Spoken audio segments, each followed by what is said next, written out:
Did that fix this? Okay. Poof. Don't know what was going on with that. There, now I'm getting super feedback.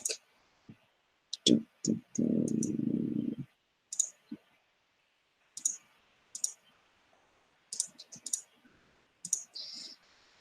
And let me just double check this.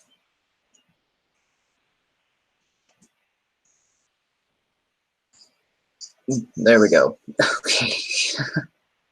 Sorry about the audio issues. I don't know why. I sounded like a chipmunk, and I do have somebody in the chat. Thank you for letting me know the audio was bad. I heard myself there in the background doing the. Is that my voice? Okay. Yeah. So much for getting started early. Not sure why my camera microphone was being all goofy like that. Hopefully by next week I will have a. Yeah, sounded like a chipmunk. Yeah, you can go back and rewind the video. It's there at the beginning, like the first 5 minutes of it or whatever. Yeah, if you want to join me in the hangout, you can. Okay, so talking about the things that happened this week. Hopefully this will be a short stream, but I'm just getting my thoughts out there in case anybody's interested.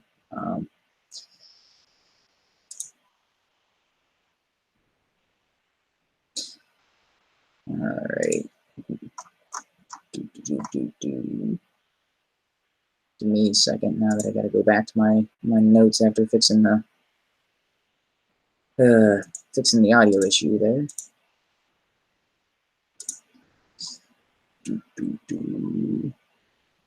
Yeah, so hopefully next week all of this will be resolved and I'll be able to do the not using Google's Hangout stuff, and I'll be actually using the Streamlabs once again, or the OBS, which is what I would like to do. Alright, so first topic that I would like to talk about is the Democratic town halls, because these have been going on. I haven't seen the full footage. I gotta start by clarifying that, but I've been reading up on this throughout the day of all the nonsense being spouted in these. And hang on a second. Yeah, there's a... Apparently I'm close enough to downtown where there is always a siren every 4 or 5 minutes around where I live. I also live pretty close to a main, like 1 block away from a main road in the area, so there's always some kind of siren down that street. So hopefully closing the window will make that a little less distracting, but some of the nonsense is...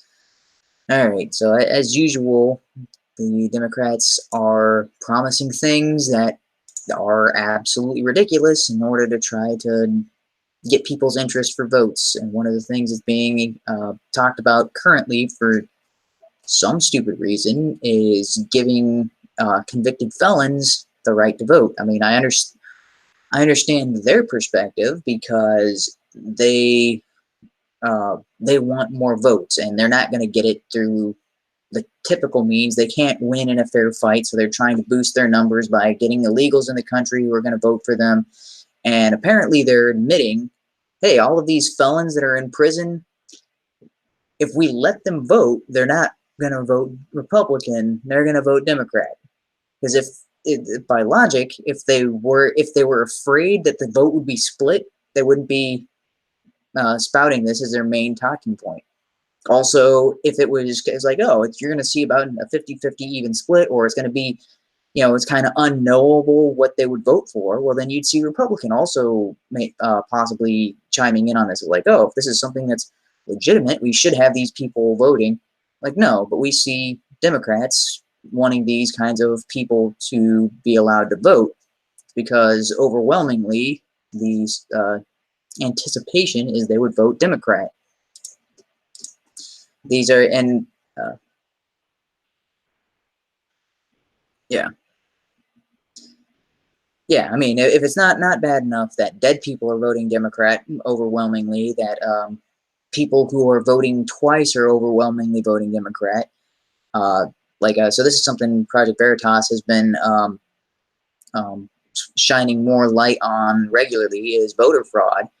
Voter fraud overwhelmingly is towards Democrats as far as dead people voting more than once. Project Veritas is pointing out, yeah, this is not a single party issue, because the guy that they actually got confessing on camera, who is now has now been arrested on charges of voting in Florida and New Hampshire, he voted Republican, apparently, according to what they were saying. But that's the one guy who was caught in their particular reporting.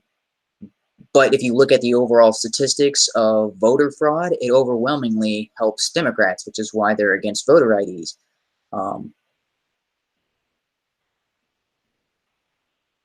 Okay, so as far as felon, yes. There are certain things that are felonies, which I can understand, where it's like, okay, yeah, they should get a pardon, or those things shouldn't really be held against somebody for the rest of their lives. You're talking about, like, so I have family members and things like that who have got drug convictions, and that makes them a felon and ineligible to own guns and eligible to vote. That seems absolutely idiotic in the modern day. You're like, all they did was smoke a plant or sell a substance that the government says is bad. I'm like, okay, but you guys let Philip Morris and all them sell tobacco products. You guys There's all of these cancer-causing products that you guys let on the market. There's all of these pharmaceuticals that you approve as the FDA that have had far more detrimental effects than these narcotics that you guys put people in jail and call felons for the rest of their lives. So I understand that mentality, but they're not calling for these people to be pardoned of their crimes. Oh, wait, somebody else. Let me see. I will resend that then. Give me a second here. Sorry about that. But yeah, at least there's more audience interaction this time. I thank you guys for showing up, because the last couple of weeks have been pretty dead. And so I've been, come on. Why is my computer so slow right now?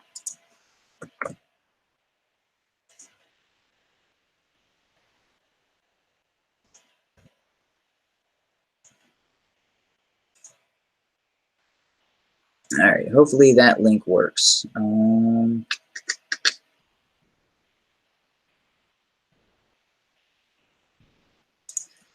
All right, so hopefully I can, yeah.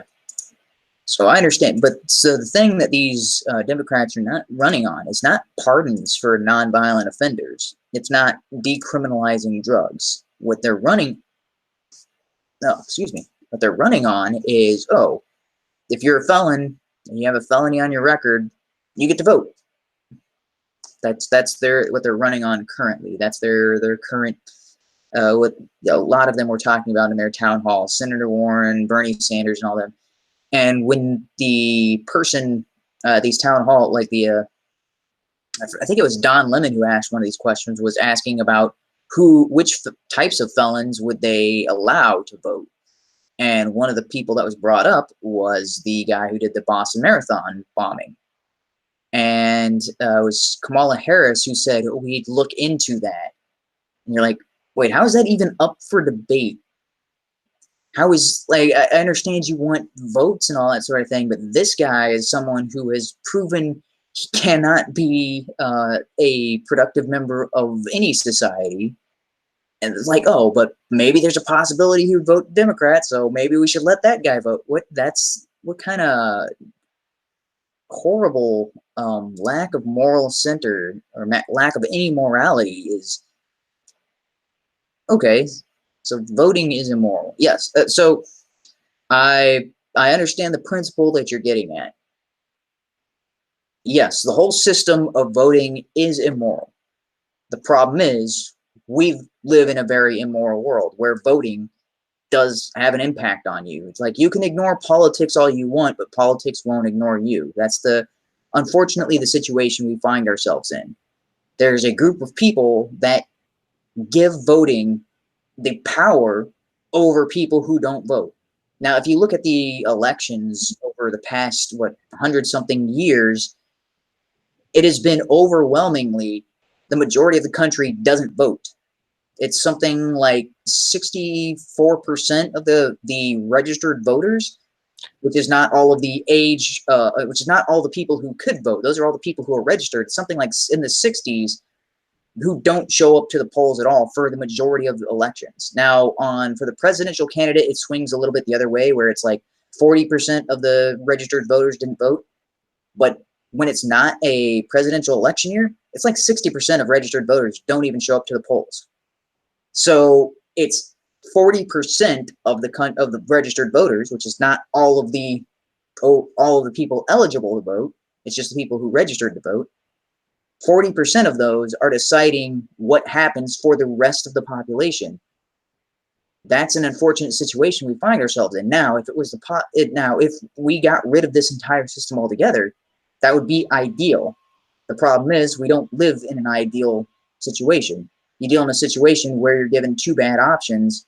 Unfortunately, choosing the option that is less bad gives us and so this is what I've talked about. This is my when we talked about the wall and all that sort of thing.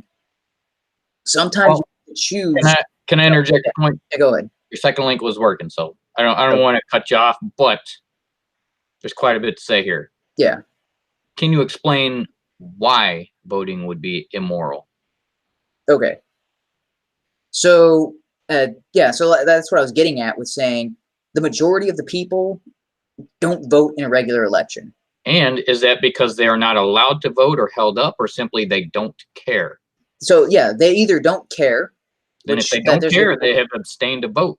It is yeah, the same thing as having a vote. which should count as a no vote. Yes. I mean, yeah, that's basically what I was Yeah, just saying. yeah, Or an absentee is right. basically saying whatever. Yeah, or they're either saying they don't care about the outcome, or they're saying nobody, none of these candidates is good. I vote for none of them. Well, you would still have to vote for nobody and say, I No, don't agree with any. you But by can't not vote for showing nobody. up, you're basically saying whatever happens, I'm good with it. Yeah. Well, okay, so the very idea behind voting is immoral, and you can break this down. There's a couple of simple examples that were brought to me. So one of the examples is, okay, so this is the typical one that Ben Franklin made. So, okay, so there's two wolves and a sheep voting on what's for dinner. What happens, right? Two wolves say, hey, we're going to eat sheep for dinner. The sheep says, we're going to eat wolves. Oh, majority rule, sheep gets eaten, right? That's the typical democracy. It's one person gets screwed over no matter how the vote goes. One person is going to get screwed over, and it's the minority in that situation because of voting. I could throw in a kind Yeah. of a funny Uh, analogy anecdote? on that. If the sheep were to come up and actually have a statement during the vote and say, look, you guys eat me now, you're going to have a dinner. You're going to starve tomorrow. Let me live. I'll have some offspring. We'll continue to produce, and you guys can live for quite a while. Then they say, okay, no sheep for dinner. We'll find something else tonight. And then the sheep over outnumber the wolves and get rid of the wolves, right? So if Because they have over a time, the voice, though, population they of can sheep would. still sway majority vote. Oh, I mean, that's kind of my point. Is as long as you have a voice, you can still sway yeah. popular, yeah, populism. Basically, you Okay. control that. So, and I'll get to that because I brought that up, I think, previous times on these streams, and I'll get to, and I'll actually, before I forget, oh, what was that guy's name? Uh,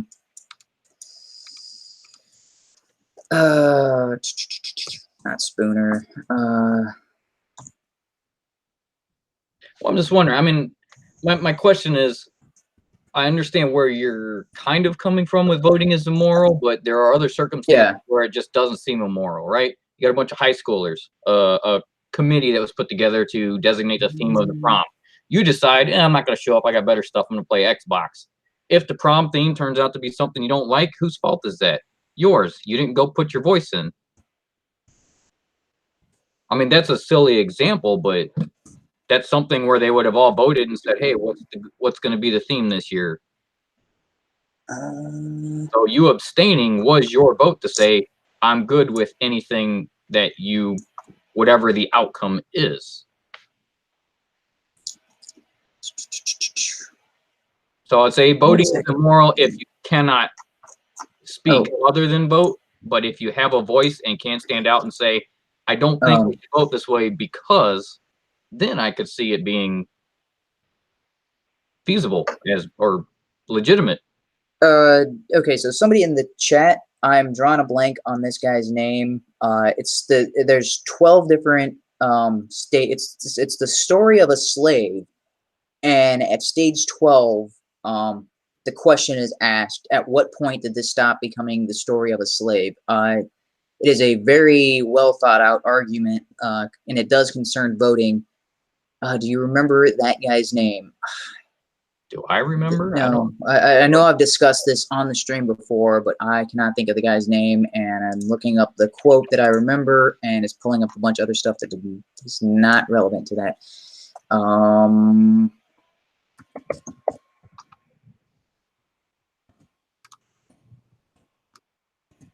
Let's see.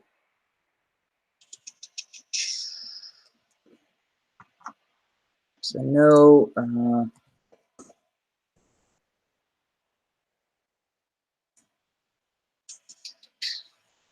not, just wondering, is it Spooner?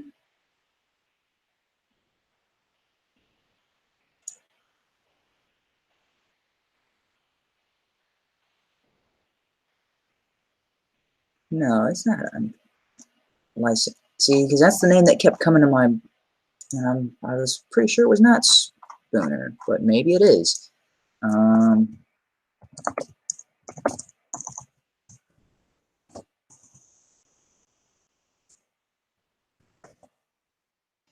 Let's see.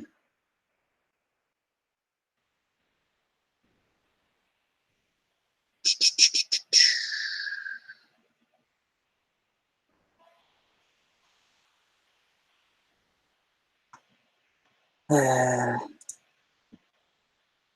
that's about the unconstitutionality of slavery, so maybe it's not Spooner. Yeah, I'm pretty sure it's not Spooner who made this.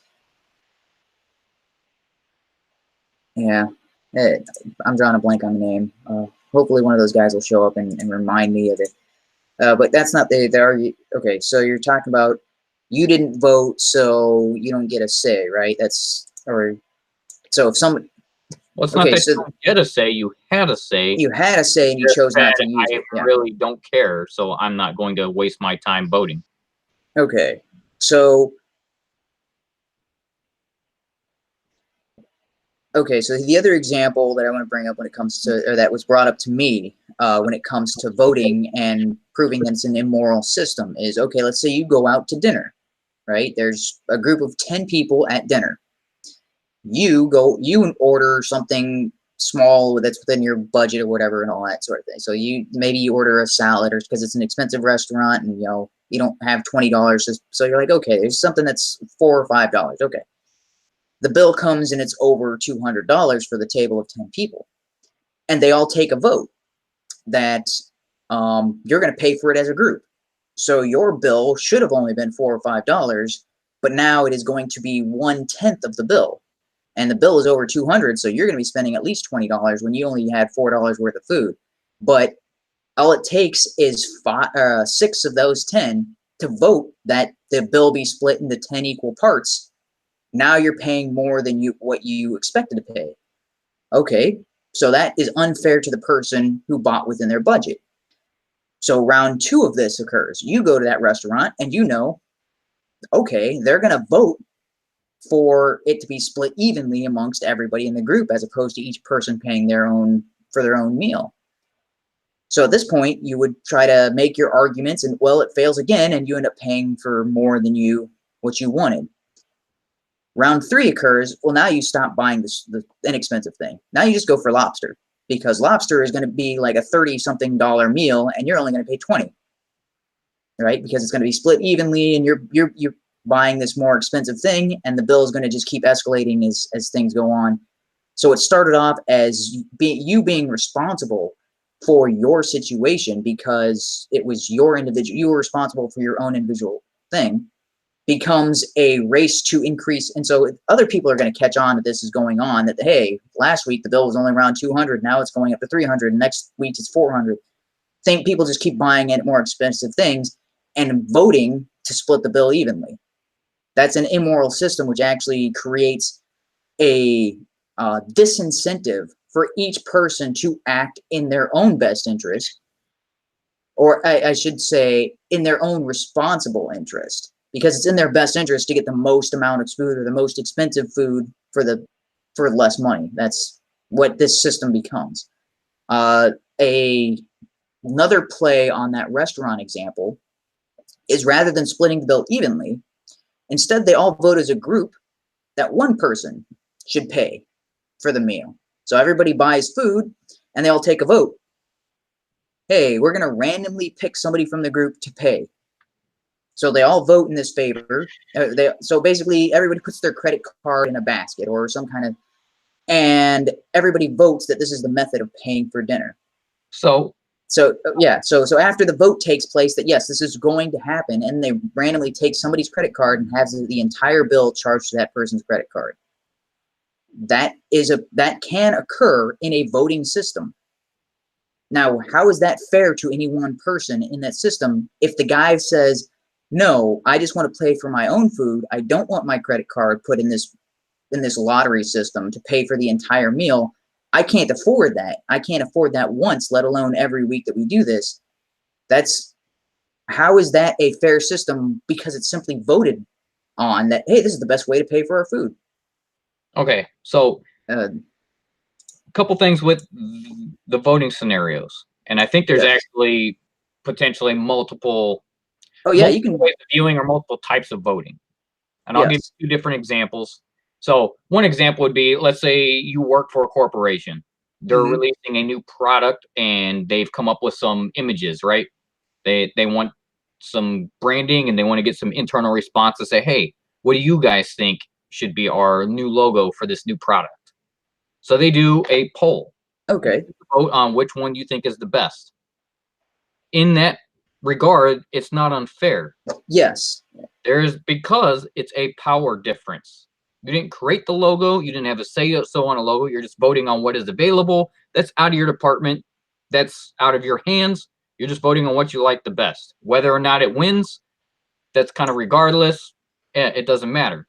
Now, it's not going to directly harm you if your vote loses. So they're going to the 3 examples that I mentioned. Yes, if you are on the losing side of those votes, you are the one being, because everyone is equal in power. They all share the same responsibility when they have the vote. And I believe that's what the founding of the United States was supposed to be, which is why the states were supposed to have authority over federal. Because if the state didn't like what federal was doing, they could say, whoa, that doesn't apply here. You can go ahead and vote on this over there. We're not following. Yeah. And that's why they instituted that, is because they understood that when everyone has equal power, it has now become a basic flat out democracy vote, which is mob rule, which is whatever everybody says, you've agreed.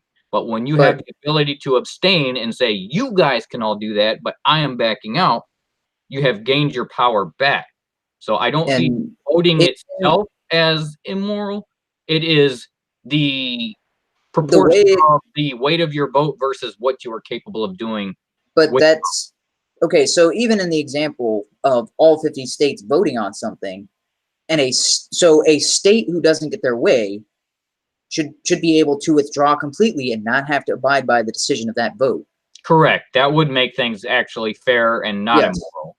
But in the 3 examples I gave, so in the 2 wolves and a sheep, if the sheep says, oh, I lost the vote, okay, guys, I'm out, they don't get a say, right? In the example of the restaurant, it's not like the guy says, okay, I'm just going to pay for my own meal and get to leave. No, because the group has decided. Now, had it been the other way, right? What if it's the other way where the majority of people voted against that rule of splitting the bill evenly? And that one, can so let's say 6 people said, no, we're not going to split the bill evenly. We're just going to pay for our own stuff. What about the 4 people who voted yes? Can they say, oh, well, majority didn't rule, so I guess we can't split the bill evenly? They can split between themselves. They could split between themselves, yes. But the idea behind the voting system is if they didn't get their way, they can't leave, right? They can't just be like, oh, we lost. I guess that means we got to do. They have to abide by the majority's decision in a voting system. That's what a vote is. Based on what you're saying, where they can just, oh, well, our vote lost. Let's go and just do our 4-person splitting our bills and paying for it. Correct. So I would say the more fair way is that. But that doesn't happen in a vote. If you got a bunch of people that's not allowed lost in the woods, and one guy says, I know the way, and then 4 other people say, you know what, I agree. They're kind of voting to follow this guy. 3 other people say, no, that dude's a clown. That's not the right direction. Yeah, they can split up. Yeah. That is still a vote, so it is not voting in and of itself that's immoral. It's when you are bound to be obliged by whatever the outcome is, and you cannot retract. Then it becomes mob rule, which is immoral. That is the case for the majority of voting when it comes to government. Okay, so just you are bound by the decision, even if you disagreed with it. You can't opt out of it. You can't change anything. You are bound by the decision of the majority. And that That's I when would it agree. becomes The only immoral. reason I brought that up is just to clarify what you mean Yeah. by voting is immoral. Is you're Well, taking I was reading that in the current chat, so voting yeah. systems in the U.S. political system, you are bound by the vote. Yes. There is no retraction. You cannot secede from the union. You're stuck. Let's see. I gotta look this up because it's gonna bug me again. When did they stop becoming a slave or something like that? I gotta look this up. Yeah, because I know I've looked this up. Is it Melville? Yeah, I don't know. I've never heard that Uh, intellectual argument or thesis before. So. I have brought this up before, although I not. Well, regardless, what was the main point you were getting at with the vote? You were talking about Democrats trying to increase their voter base. I mean, does this have any influence? Understanding this other intellectual thought process or thought experiment? Well, it's talking about votes in general because it's talking about, so the person starts out as a slave, right? So the slave under a master, right? And the master beats them every day and they just work all day and that's their entire life. That's stage one. Stage two is the master only beats them Monday through Friday and then gives them Saturday and Sunday to recover. Stage three, the slave has two different masters and they can choose to either serve the one that beats them every day or the one that beats them Monday through Friday. Okay, stage four is the master no longer beats them, but they're still slaves and they're still it's like, I think it's state, I may get these stages out of order and all that sort of thing, but then there's the next stage, in which case they're still slaves, but they're no longer bound to work on this one master's plantation. They can go anywhere in the country and do whatever work they want, but they do have to send a portion of their wages back to the slave owner. Yeah, that's like you're no longer technically a slave. That's the but they still have to give their income to their master. So income tax, it's basically what everybody does nowadays. Yeah. So they still have to give their wages to. I didn't vote on income tax. I didn't say, hey, I agree to it, but I still owe it, or I go to prison. And so they still have to give their wages back to the owner. And then the percentage of that wages keeps going down and down. The last two stages is the percentage of your wage that goes back to the master is up for a vote. It's just majority rule vote. So you can either vote to give what percentage to the master. The third to last stage is everybody votes majority rule. The second to last stage is you are no longer part of the vote, but you get to vote in a tiebreaker, and there has never been a tie. The last stage is no, that might be the last two. Sorry. So you're part of the majority, and you get a vote, and whether it happens the last stage, I think, is you get to be the tiebreaker, and there's never been a tie. It's essentially the last two stages of the same thing. It's just pointing out your vote only counts if there's a tie, and you're voting on how much of your wealth to give back to your owner. And the question that's asked at the end of this whole trajectory is, at what point in this story did we stop talking about a slave? And that's the idea. Never. If you are forced to pay something you did not agree to, then never. Yeah. But anyways. Yeah, so the point at the end, and why I thought that was kind of relevant to a conversation about voting is, it's to get you, is that I really like this example that this guy gave, because it's like, yeah, if you look at majority rules, like, oh, well, then I should vote so that way my side ends up winning. I'm like, but he points out correctly, your vote only counts in a tie. And throughout history, when it comes to government voting, there has never been a tie where one vote decided. Maybe in the Senate, when the Speaker of the House actually has to, or not the Speaker of the House, the Vice President actually gets a say, but it's what, 1 in every 100 votes or something stupid like that. Yeah. But as a member of the voting public, your individual vote is ignored for the majority of the time where you actually go in and vote. That's one of the concepts that I discovered, or I saw in that in that work, man, I'm so mad at myself for drawing a blank on the guy's name. I know I've said it on this like 2 or 3 times in different. Um, I mean, we can find that later. yeah, I can look it up later, but I mean, as to your discussion on like the whether or not inmates are allowed to vote or people who have federal crimes on their record, why would the Democrats think that would be overwhelmingly in their favor? Are they saying Democrats are the criminals? that's what it sounds like they're saying. That's Those why they're Republicans don't go to prison, and yeah. So they were asked specifically about rapists, terrorists, and child molesters. and that's who they want to align themselves with. Why? Yeah. How stupid can they be? Why would they want to vote from any of those class of criminals?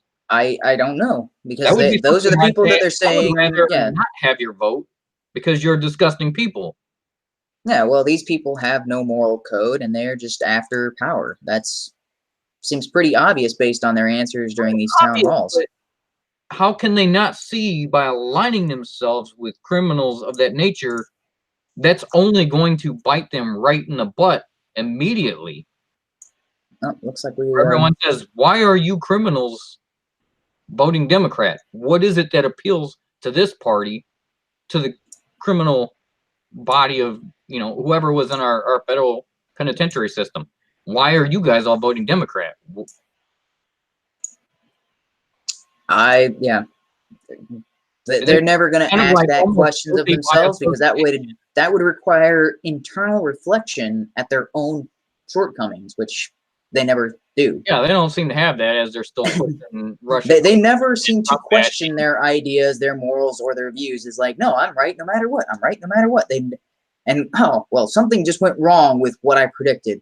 Well, it's not me. It's clearly something else that I had no control over. It's Russians, or it was. They always find something else outside of their own philosophy to blame. Seems pretty. Yeah. Yeah. And like, well, that means that they lack internal, the ability to internally criticize themselves. And I'm like, wait a minute. Maybe I was wrong about this. Maybe I should self-reflect and be like, okay, my understanding of this was incorrect. Where did I go wrong? They never seem to do that. They never seem to, is this the wrong course of action? That never seems to cross their minds. Although I'm probably overly critical in that area, but I think that would be better to be overly critical and over self-doubt and over, is this really the right course of action? Am I really in the correct on this? Constantly questioning yourself can kind of paralyze you. And so I'm kind of glad I'm back, because I was considering all day whether I should do this stream or not, because I'm like, well, because I've been doubting myself a lot lately. As far as if my thoughts are correct, if my presentation of those thoughts are correct, if the way I'm going about trying to interact with other people is correct. And I've been basically kicking myself about that for a couple of weeks or more. And I'll get to that more towards the end. But for now, we're just talking about the Democrats' town hall, because there's the other stupid thing they were talking about was student loan forgiveness completely, which is going to be trillions of dollars that we don't have. Some of them have even gone as far as saying not just student loans, but just giving people flat out $50,000 that they can use to do with whatever they want, whether that's paying back student loans or paying back a car, or just like $50,000 to everybody, and hey, use it as you see fit, because they're just trying. At this point, they're trying to buy as many votes as they can. That's like, hey, this is not my money. It's not the politicians' money. It's not coming out of their pockets. It's coming out of the taxpayer. The people who didn't vote for them. Yeah, it's coming out of the taxpayer, and they're saying, hey, here's the money that I don't have, I didn't work for. I just wrote a bill, and the tax man came along and collected it for me, and then is giving it to people who didn't deserve it. Everyone that actually paid off their student loan. Oh, incredible. You just paid your student loan off this year, and in 2 years from now, hey, it's all forgiven up to $50,000. I would be pissed. Oh, yeah. Because I worked my butt off either through college or, during my career, from whatever degree I got from college, to earn that money to pay it back, because it's understood that that's a debt. Yeah. The And other now the thing government is just gonna is, say, hey, it's all free. so they've been talking. So other people have been criticizing them, and it's like, oh, well, why don't we just do house loan forgiveness and car loan forgiveness? Was it? I think Everybody it's gets a one of the free guys car. from the Daily Wire. Yeah, it was talking about Lamborghini loan forgiveness. I mean, yeah, I want a GT40. I would Yeah. like to have forgiveness on that loan. Sure. Yes, that's one of the guys from the Daily Wire. He's been that's like the fourth or fifth time he's posted that, but it's just still funny. And so I'm like, yeah, post it every time they offer this stupid nonsense. People are talking about like, yeah, why not just all credit card how about all loans in general? We're just gonna forgive all loans because that'll boost the economy and add trillions. That will destroy the economy. Oh The yeah, purpose of loans is you understand you have to pay it back. And so you will work to pay it back. Once it becomes the norm that you no longer pay back what you've borrowed, the economy will be destroyed within a few years, not even a decade, yeah. just a few years. Destroyed. Because everybody will be borrowing everything and pay absolutely nothing back. Yep. Therefore, the companies that loaned it all out will be decimated. The government will have no tax money because no one's paying anything back. Yeah, so that's the other area they won't be don't. able to bail out So banks or loan institutions like they did back in the 2008, 2009 housing bubble burst. That wouldn't even happen. So many companies will be in an extreme deficit with these loans not being paid back. There's no way they could float them on this artificial bubble. It will destroy a country in 2-3 years. But and the thing is, that sounds absurd. But if the student loan thing goes through and all the debt for student loan forgiveness, that's going to be the next step. Is like, what other type of loan will the politicians come out and say, oh, well, all your student loans are forgiven, and now you're getting free college for everybody. Okay, what else can we promise you? Well, what about that car that you bought? Let's forgive all of that because that seems to be. They're just going to keep kicking that can. They're going to keep. Wouldn't it make more promising, sense just if they thought a college education that we currently have should be available to everybody, to just incorporate that in the public schools back in high school and say teachers need to be more qualified, and if so, they should get paid more because now they have to be more educated. And then that would also increase teacher budget or annual salary, which I know a lot of them are complaining about, but really it's not that difficult to be a teacher. A science teacher in 7th grade, you only teach one subject ever all the time, period. I don't need to know history. I don't need to know math, just science. That's it. You don't even need to know the subject that you're talking about because all you need to know is the curriculum. You don't need to know anything outside of that. Most of these teachers who come in to have a higher education, they would be worth more. Their salaries would increase, and we would have higher education at a lower level, which I think we used to have, and for some reason has been disappearing. And now what you should have learned in high school is what they're expecting you to get out of a college career. Yeah, that we are going completely backwards. College is for that individual course on engineering or English, history, and literature or whatever. That's what it's supposed to be. That's what it's supposed to be. It's not your well-rounded general education to get out and teach high school kids. Well, that's part of the reason why colleges are so emphatic about these general prerequisites. Is not only because it keeps you in school longer, but because a lot of people that are attending school don't know how to write a basic paper. So if you can't finish their English class, how are you going to submit papers for all these other classes? Because you're going to be turning in what looks like, a middle schooler wrote, as if it's like, oh, here's my dissertation for my doctorate, and it's like, you just had this entire paragraph and there's not one period. Like, this is 15 lines. This is 50 lines. There's no punctuation whatsoever in it. How am I supposed to read this as a coherent sentence? You use the same word 3 times in a row. How is this? You're just going completely backwards with this solution. That would be the solution: is have high requirements for middle school and high school teachers. Yeah, they need to be more educated. That's not going to happen. That would increase their pay rate. They would make more of a salary, which benefits all of the teachers that are complaining, and the students would learn more before they ever got out of high school.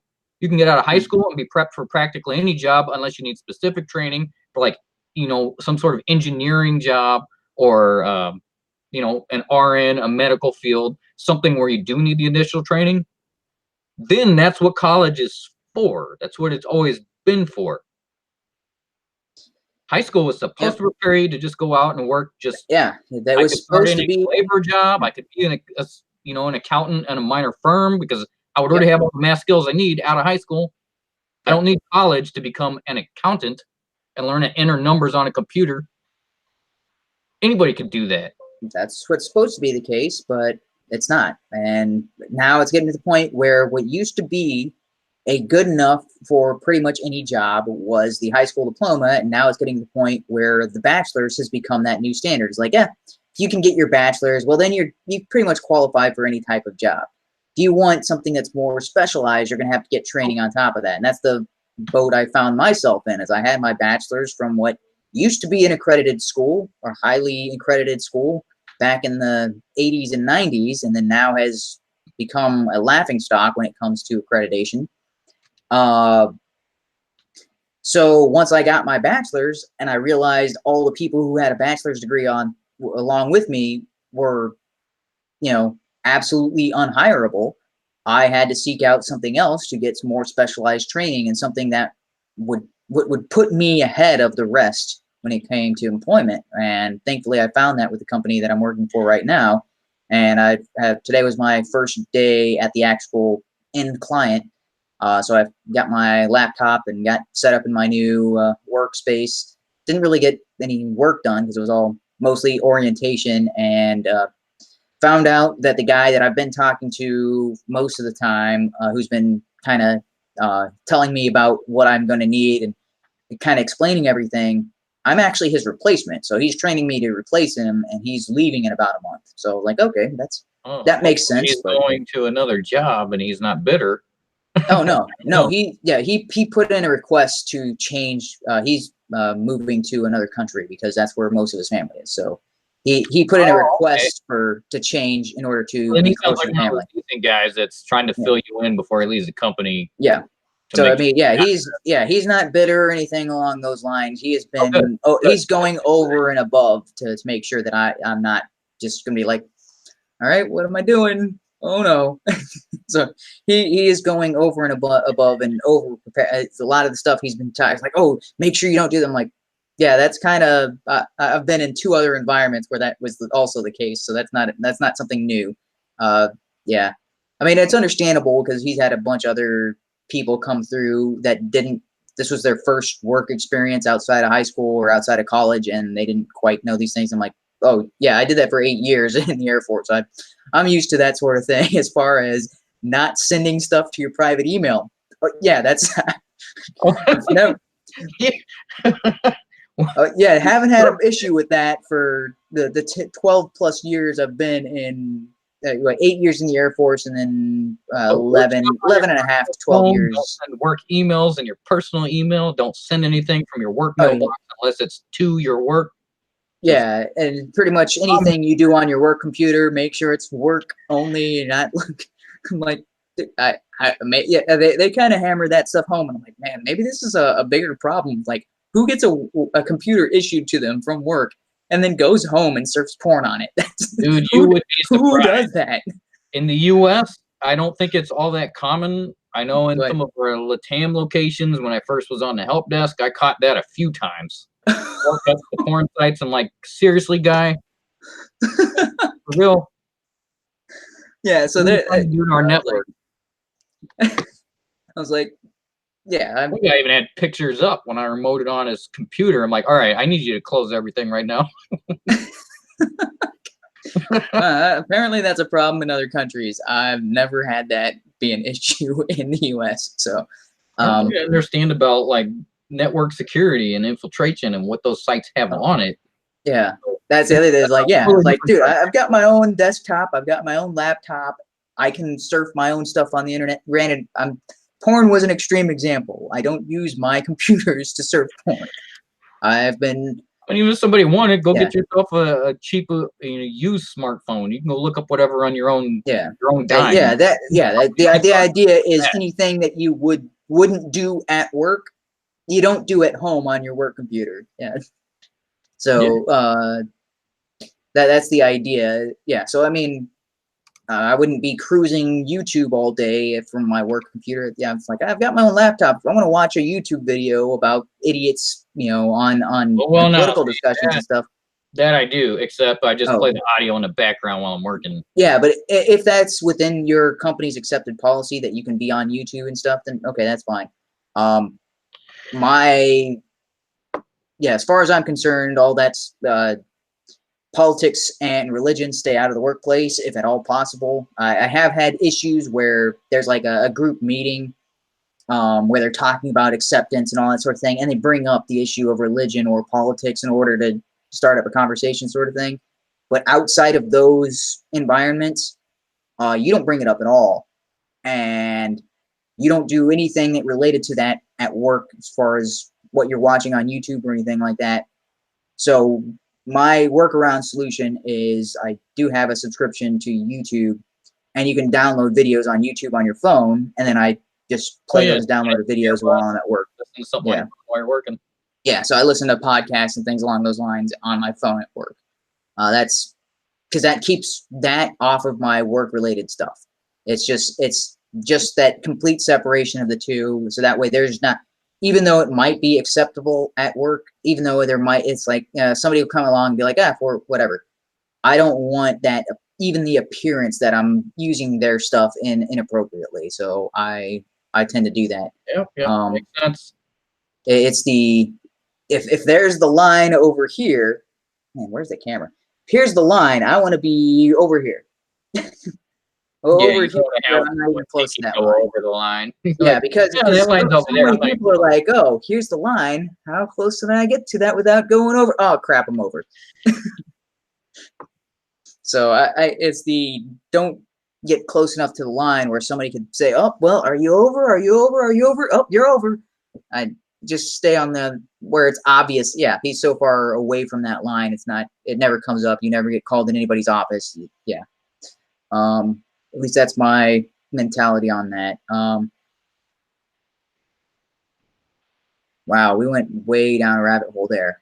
yeah, that's way off on a tangent. I think you started that.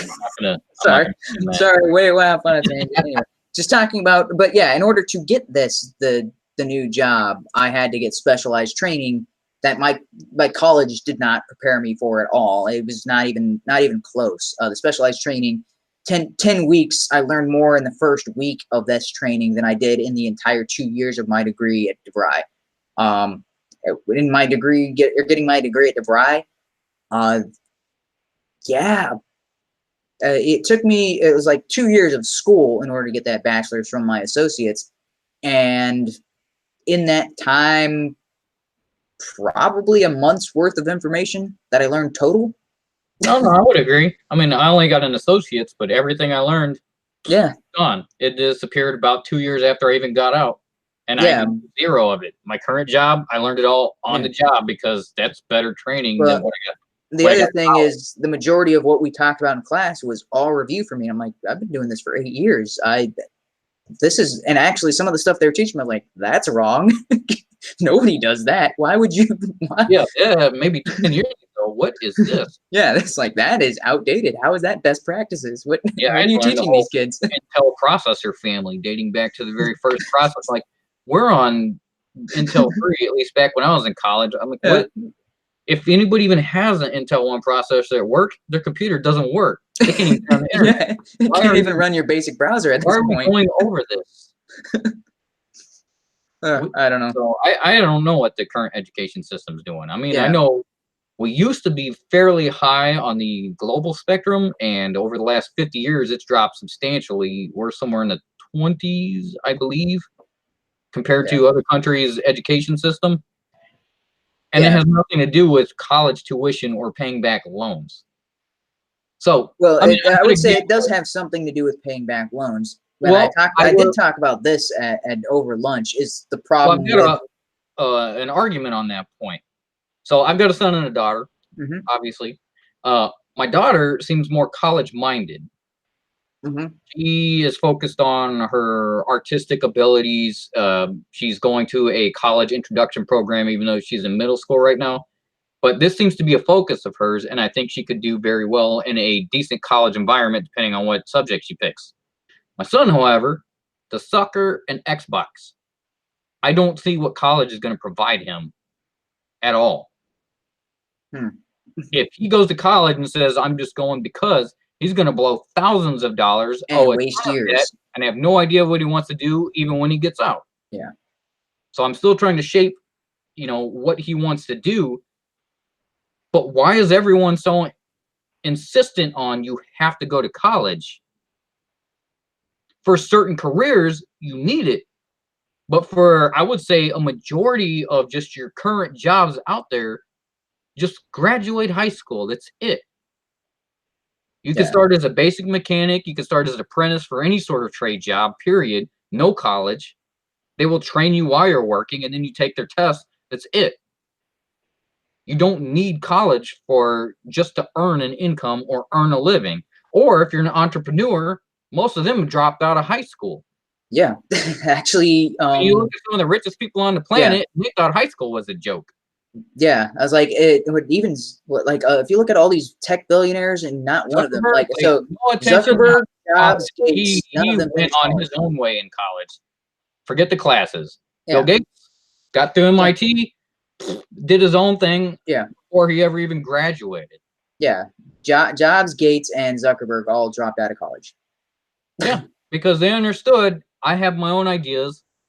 This is what makes money. This is what drives innovation. College only helps if you're looking for a specific career and you want to fit in this niche pocket. Yeah, so I did kind of, not for everyone. Yeah, so I did talk about politics over lunch today, but it wasn't specific to any one party. That's what I should say. It's like, you're going to talk about politics, it does kind of come up, but we were talking about student loans, and I was like, yeah, well, the reason student loans are going so high in America, because of both of them are from India, and they were talking about, yeah, to get your bachelor's, it's like $10,000 over there. Like, and that's expensive.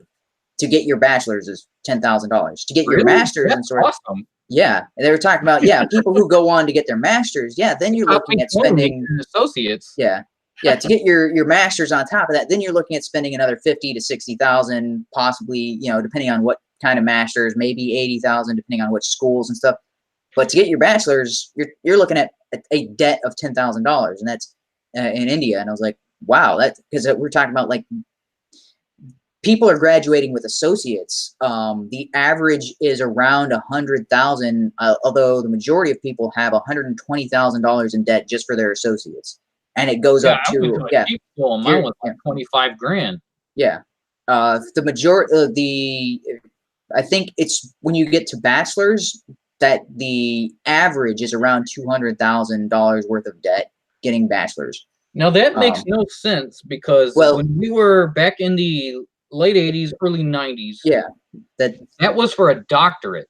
Yeah. that's what you'd expect doctors and lawyers to pay. Cost about out of school with associates in general education or in English literature for $120,000. Was somewhere like 40 to 60 grand. Yeah. The reason college tuition has gone up, and this is what I was telling them, in the U.S., it's because the federal government guarantees student loans. Yeah, because if you are a college, that's a direct correlation. Yeah, if you are a college and you charge somebody $80,000 for a degree, and the government says yes, we'll pay it, and then you like, okay, you'll pay $80,000. What about $85,000? And the government says yes, we'll pay it. Okay, what about $90,000? Yes, we'll pay it. And $100,000? Yes, we'll pay it. $120,000? Yes, we'll pay it. Okay, $150,000. Then we'll pay it. If the government keeps saying yes, you can just keep jacking up your price, and this is a known issue. Yeah, I mean, I'm not sure what your experiences are in the military. They're probably similar, I would expect. But back when I used to be a contractor, doing electrical work with the family electrical business, government jobs were like the golden egg, because you could charge double. In fact, you had to charge double just to even be considered for the bid. If they paid us, we're at like 80% profit. That's ridiculous. Yeah, it's ridiculous. Yeah. So here's the thing. So with government contracts, and yes, I never was involved with a government contract as far as approving one or writing one out, but I did talk with other people in the military, and this is one of the things that turned me off in a big way against the military, because they were talking about a situation where the building we were working in, the person who wrote the contract put in all of these specifications. It has to meet this and this because of security standards. It had to have so many things, and it had to be within a certain budget, and it had to be done within a certain time limit. And he put all this in the contract. And then they put that contract out there for companies to bid on. And by law, they had to accept the lowest bid that was within their specifications. They got bids under that, but couldn't meet the criteria, or that couldn't fulfill it. So they went with the lowest bidder, but even that lowest bidder was already astronomically higher than had this been done off of a military base. Had this been done commercially. Oh, that's what we found with the. Here's the thing that makes you're like, okay, so already they're overpaying for what they're getting. They choose the lowest possible bidder when they're overpaying. Then that bidder doesn't meet the budget, doesn't meet their deadlines, builds the building incorrectly, doesn't meet the specifications as they're building the process, delays the project by over a year and a half past the deadline where they set it. The entire time, they are milking the government more and more for money, because every month they went over, they still got paid. They were giving their employees overtime pay to try to get back on schedule. They completely botched. So the second floor of this building was supposed to be entirely secured, completely dedicated to one particular group that did nothing but dealt with top secret information and monitored the security of the building to make sure nobody else, like, because we had, so it was like there's these encaged buildings or whatever, and everything, you need like a special badge to get into this secluded area. But also they're handling security for the base, so that means any incidents of a security incident, that stuff gets stored in this location as well. Didn't meet any of their specifications. They had to scrap the entire floor. Instead, they had to renovate the third floor, move the security group up to the third floor after it met specifications, and the second floor had some of the security stuff in place, and none of it was being used. And you're just like, what is wrong with you people? And so the building was built incorrectly. They had to massively renovate in order to get it to meet their needs. It was, by the time the project was finished, it was 3 times the original budget, and it was a year and a half late. No, that happened constantly. Yeah, and the guy who was telling me this is like, yeah, that's the norm. Like, this was a good project. This was a success. And I was like, wait, so it's worse other places, or like, he's like, yeah, I'm surprised we got the building done. Like, I was like, this is normal, and it's so normal that example of horrendous overspending and incompetence is a shining example. And I was like, that happens so much in military and government spending, and it is absolutely ridiculous. We've had jobs where we're working, and then the general contractor who actually got the bid and we're subcontracted to said, hey, you guys, go take 2 hours lunch. This isn't supposed to be done till next week. I want it done 2 weeks from now. Yeah, because then they get their full amount of money. So the other thing, so I got to specify, there are people who underbid on government contracts, and those bids are completely thrown out because that underbidder is not a union. Typically, they're bidding legitimate price. Yeah, they're bidding the price where it would actually cost, as opposed to unions. And being a union is typically a specification or a requirement for a government contractor. In which case, if you're a union who's bidding on a job, or at least for a government job, you're going, even the lowest bidder in that is still like 80% over what an independent contractor would do. Yeah. We had to subcontract for a couple of union contractors. Yeah. I'm not sure quite how we got in, but we did some work. But yeah, their bids were double what we would have even just throwing out a good number and saying, man, that's a nice That would be Yeah, awesome. you're like, hey, I would be happy with that kind of payday. And then you hear, wait, the We're guys past who got the contract that did contract double that? and got it. And now we like sit on our butts for a couple of days because things are progressing too fast, and that's not correct. Yeah. That is It's built into the system when money is guaranteed. That's what we see with our student loans is there's money guaranteed. well. And yeah. Let's discuss that topic, right? Let's say you own a business. Mm-hmm. You've got a product. What are your initiatives to make more money, right? That's your main goal, Yeah. is to make money for you and your shareholders. There's two ways of doing this. Make a better mousetrap or make a cheaper mousetrap. Yes. So you're either looking for efficiency or better product. Yes. One of two things. When you just have money tossed constantly with no end, there is no actual objective other than to simply stay in business. Yeah, you can build a mousetrap that doesn't catch any mice. Okay, people are buying it. Whatever. That's what we're seeing right now with these college degrees. Either do one of those two objectives, either become more efficient or have a better product, they will sink. They will disappear. It will destroy them. Yeah. They must do one of those two. But when you got guaranteed customers, that no longer matters. That's not a priority. Yeah. You will be in business if you fail. Yeah, when you've got guaranteed money or guaranteed customers, your goal is not to make a better product or a cheaper product or a more efficient product. Your goal is to get more customers, which is what we're seeing with college degrees. Instead, and this is what I talked about with the guys at work. It's like, yeah, you're seeing a dilution or a dilution. What's the right word there? Not dissolution, but these degrees are becoming diluted because they're appealing to the lowest common denominator to get more people through the system faster because it's guaranteed money. So then the more people they have attending their schools, the more people they have graduating, the more money they make overall. It's no longer the quality of the education. It's no longer how quickly they can get the education.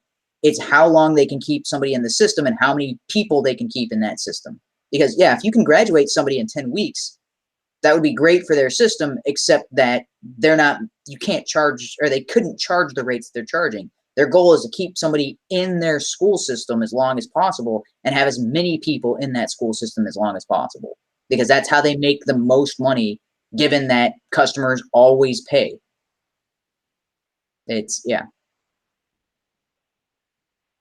Which means, the quality of the degree is terrible. They are letting everybody and anybody come in and just keeping them like, well, we don't want to give you a failing grade because if you fail, then you might quit.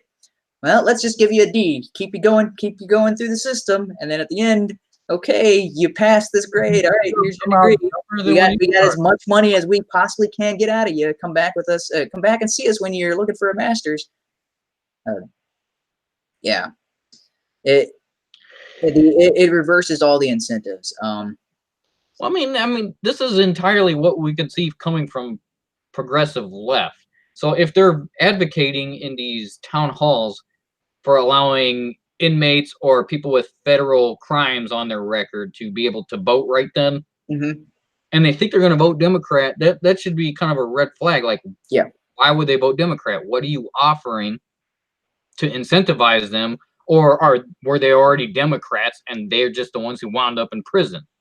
Additionally, I know they're pushing for illegal immigrant votes, which is ridiculous. How can someone not from this country be able to vote on the policies of this country? That's retarded. But what it all kind of boils down to is they're looking for peons. They're looking for stupid people who just go along with what they say and not ever think about it. And they're also, the other thing that's been proposed, although I'm not sure if this was talked about in those particular town halls, is lowering the voting age to 16. Because they're just looking for stupid people who will vote Democrat. And I will admit, I was a stupid 16-year-old. And I would think most Republicans or conservatives or even centrists would say, yeah, at 16, I could not have voted on the proper policies for this country. Yeah. I was an idiot. I just wanted to go have sex and go have parties. Yeah, there's a couple standouts, but if you look at, the kids from Parkland are kind of like a clear example of this. The majority of them are out of their mind like David Hogg and what's the other girl's name? Something I don't know Gomez. how that Yeah, I guy. mean, like crazy. And Yeah, like if you look at their tweets, Harvard it's like, now. dude, this kid is an absolute idiot. They're talking about insane things. He was talking about, like, he was on some speech, and Michael Moore had took the mic away from him because he was talking about having Canadians pay for, or put money into U.S. government elections, and he's like, oh, no, take the mic, Yeah, took yeah, the yeah. We mic away, can't and it's do like, that. yeah, that's illegal. You can't be a foreigner. But I think that David Hogg guy is actually going to Harvard, and Yeah, his scores were like subpar, yeah, not even like, into acceptance levels yeah. from any Way below the required minimum of or what you would rate. expect from an Ivy League school, and he got it. Yeah, yeah. So, but the majority of the kids that are coming out after the Parkland shooters, the Kyle Cashaw and then one other kid, but the rest of them are all crazy, like crazy leftists. So I mean, not only are they spouting Democrat talking points, but they're also just saying flat out stupid things. Yeah. So you're And like that. If you're looking at the voting block, you're like, okay, for every 10, 16-year-old we let vote, you'll have two that are, or one that's actually would be on the Republican or the right leaning when it comes to votes. One who's kind of left leaning in some issues, right leaning in other issues. And then you have 8 that are staunch all the way left and I've heard of Obama, would and I vote know for he's that a glass of Democrat. water I that's a know orange Democrat. man is bad, so Yeah. I'm going to vote Democrat. Yeah. So it's like, oh, well, that makes perfect sense for even leftists who are typically bad at math. They're like, well, for every 10, 16-year-olds we let vote, we get 8, they get 2. All right. Oh, on a side tangent, I don't know if you saw any of the recent tweets about that the Easter massacre. Yeah, that's what I'm gonna get into with our second Obama topic. was So thanks. talking about Easter worshippers. Yeah. So that's going to be the second topic, is the massacre that occurred on Easter Sunday, which I know we started talking about, laughing about Obama's perspective on that and the Easter worshiper thing, but I just want to, yeah, there was a terrible loss of life, and it was precisely because of these people's religious perspective. Most And definitely. yeah, 3 Christian churches attacked on yeah, Easter Sunday. There is no question or if, yeah. ands, or buts. That was definitely targeted. Yeah, and the crazy thing, so people have been comparing the New Zealand shooting of a mosque, comparing that with this attack, which was more devastating and in more locations. 300 people Yeah, dead. on 500 Christian churches, injured. yes. And the amount of coverage, there was tons of coverage for the New Zealand event. It was around the clock, 24/7 for days on end. This more extreme attack, that is religion versus religion, swept under the rug. They reported on it for maybe 8 hours on major news networks, and then it became crickets from major news sources. It was repeated around Twitter and a couple other places for about 24 hours, and then aside from staunchly conservatives, it's been I've pretty heard of quiet. one article from a mainstream media source that was basically saying now Muslims are fearing of retaliation or retribution. And But I'm like, are you serious? They're the ones who did this. And when have you ever heard of a Christian bombing? It is, yeah, it's pretty rare as far as somebody who claims to be a Christian or who does destroy something in the name That's of only just some Christianity. wackadoo right supremacist. It has nothing to do with actually being Christian. Well, The guy here's the thing. bombed So the the Muslim mosque news, in New Zealand, he yeah, didn't even claim to be Christian. no, he did not claim to be Christian. The media tried to label him as a Trump supporter, when in his own writings he says he disagrees with Trump and he agrees with Bernie Sanders, and he would have voted Bernie Sanders if given the chance. There was so he's kind of all over the place in his own writings, but at no point does he mention anything about God or Christianity. Which has zero to do with anything. That guy was just an So, idiot. He was just and here's the thing, is the Islamic State has claimed this terrorist attack, and they said it was directly a retaliation for what happened in New Zealand. So if they are now trying to say, oh, we're fearing reprisal from Christians because of this incident. This was an incident that was a reprisal to another incident. This, Yeah. what? It's like saying, yeah, you were attacked by a crazy person, and in retaliation, you attack somebody who's completely unrelated, has nothing to do with it, and then you're like, oh, well, don't attack us back. And I'm like, well, it's almost like Hatfield and McCoy's story, except for one side said, we never attacked you in the first place. Yeah. We have no intention of attacking anybody. Yeah, Christians it's like they're Muslim. They don't go around bombing mosques. That hasn't been a thing ever. And I hope that is not the response of anybody who, even the crazy Westboro Baptists probably won't be like, oh, let's bomb these. No, well, ideologically, I hope there's not a crazy person who claims to be a Christian who would do something along those lines. Because granted, there have been people who've blown up abortion clinics claiming to be Christians and all that sort of thing. But that actually makes that actually is a more rational and is more in line with Christianity than going around and blowing up a mosque sort of thing. Because at least if you're a Christian, you think this is a place where they're killing innocent lives on a daily basis. Even though it's contradictory to the overall Christian perspective, I could see how someone would take a specific. There's nothing in the Christian doctrine that says kill anybody ever. Yeah.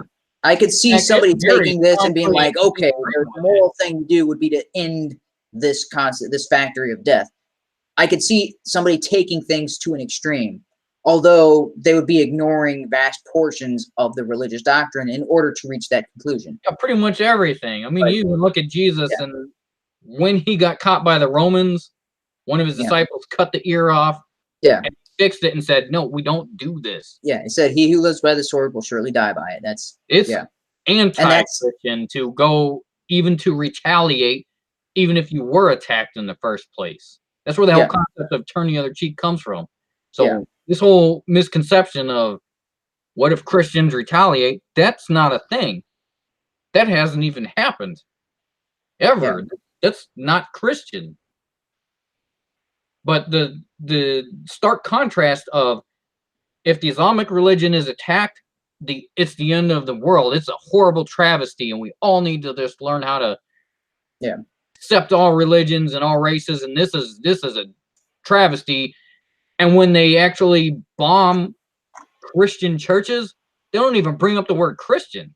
No, that's the so here's the crazy thing. It wasn't just Obama, and it wasn't just Hillary. There are like 8 different political figures, some of them running for president on the Democratic side, some of them sitting senators on the Democrat side. They all use that phrase, Easter worshippers. Understanding or the feeling, if they say, I sympathize that Christians died, they will lose all respect and all votes. They will be kicked off the Democratic platform. Yeah. Which is disgusting. Yeah, so I mean, there's entire people who are collecting all of these different tweets and all of these different events of people saying Easter worshipers rather than saying Christians. And it's all on leftist side. It's all on Democrat Party side, making claims of Easter worshipers, and you're like, who says Easter worshipers? This is the first time anybody's ever used that phrase. That's not a thing. It doesn't even make sense. It's not a common phraseology. Christians don't worship Easter. If anybody worships Easter, it is pagans. That's a pagan ritual to worship Easter and fertility. It is a Christian thing to celebrate the resurrection of Jesus Christ, which is what people were doing on Easter Sunday. It is a Christian holiday, at least the way it's celebrated, or at least it was being celebrated that day. It is in remembrance of the sacrifice and the resurrection of Jesus. That is not a worshiping of Easter. That is a worshiping of Jesus, the Son of God. I just don't understand the hypocrisy, or why they can't just come out and say what is right in front of them. Not because they've got ties to. Yes, it's bad. Muslims died. We don't want people attacking Muslim mosques. That's just bad. We don't want the end of life. Yeah. And yes, it's also bad to kill Christians. And yet they can only lean one direction. Well, it's because they. I mean, this is where we get into speculation. I don't want to see Muslims killed.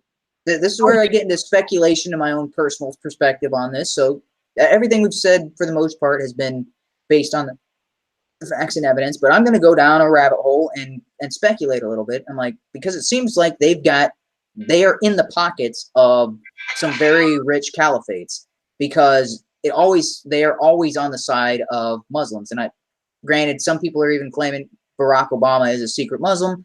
And I'm kind of like, seems to add up with the evidence, but it's not provable. But that was secret, wasn't he? What? I don't think he's Christian. I thought he was Muslim. He's supposedly Christian, according to the church he was going to, where the guy said, right. Where that guy was saying, that's a Christian right there. Yeah, that Aaron or Reverend Wright, who was talking about, GD America and making a bunch of anti-American statements, and then Obama was like, well, I don't know if I was there that Sunday. I'm like, has anybody seen you there any Sunday? Nope. Apparently, nobody remembers you. So you talk. The Reverend from Chicago. Yeah, the Reverend from Chicago. Yeah. Oh, yeah, that guy, the anti-Semite, said Jews are cockroaches. Oh, yeah. Oh, no, that's Farrakhan, right? Farrakhan.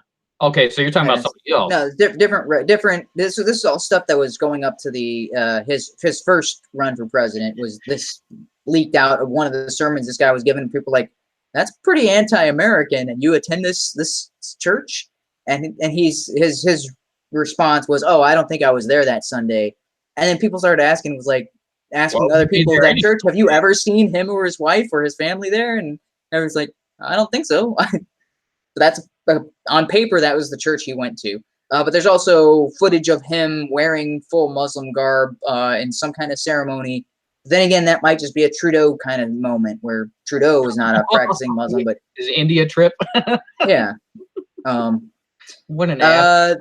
So there's always an excuse when it comes to that sort of thing. So as far as I'm concerned, it seems like the evidence is the case where Barack Obama has more ties to Muslims and has more practicing a Muslim than he has a Christian, based on what he's done and his history and all that sort of thing.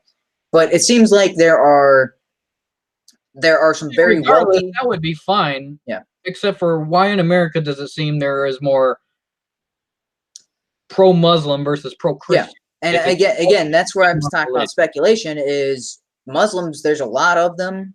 Why is it that most of what we see in the mainstream media seems to be very anti-Semitic and anti-Christian, even coming from the Muslim community? Yeah. If it's supposed to be accepting. So it comes down to money and number of people. And when it comes to Muslims, and in the United States, you're talking about like 1% to 2% of the U.S. population. Fraction of the population, but it's a pretty small fraction of the population. But when you're talking about population of the world, which a lot of these people, they're globalists and they're looking at the bigger picture, and like, well, if you look at Christians compared to Muslims, Muslims are outpacing Christians. The Muslim religion is growing faster. And as far as I am pretty sure either sometime within the past couple of years, the Muslim population has exceeded that of Christian population. Christians used to be the largest religion in the world. I'm fairly certain Muslims have exceeded that. If they haven't, then they're really close to surpassing that. It seems like within the last 30 years, Christian population has divested, and quite a bit have gone atheist and even possibly progressive, whereas the Muslim religion has grown. But just by sheer birth rates, Muslims have outpaced Christians. Because here's the other thing about that is, if you leave the Muslim religion, they kill you. Oh, dude, I don't know if you saw that video. So I did some reading on the parts of the Quran, so I haven't read the entire thing, but I thought Jews and Christians were supposed to be allowed to practice their faith and not be persecuted. They were not necessarily people of the book. They're supposed to be protected. They're supposed to be allowed to live and allowed to practice, and either enslaved or made a kind of a secondary citizen, but secondary citizen, but not. They weren't supposed to be persecuted or killed. Yeah, in fact, the apostates and the infidels were supposed to be attacked and killed, but the people of the book were supposed to be protected. Correct. So I don't know. Understand how they've gone completely anti-Jewish and anti-Christian. Well, I wouldn't say completely. I'm not going to lump all Muslims together. That's got to come from something after the Quran, because I myself I've only just read the Quran itself, and as far as I could tell, there was nothing along those lines in the Quran itself. So maybe it's in the what is it called? Yeah, so I'm not going to lump all the Muslims in because it's got to be in the teachings after the Quran, which were written hundreds of years after Muhammad's death, sort of thing. But I mean, there's a lot of bad stuff in the Quran itself. A lot of beat your wife, a lot of it's okay to attack these people, it's okay to cause these wars.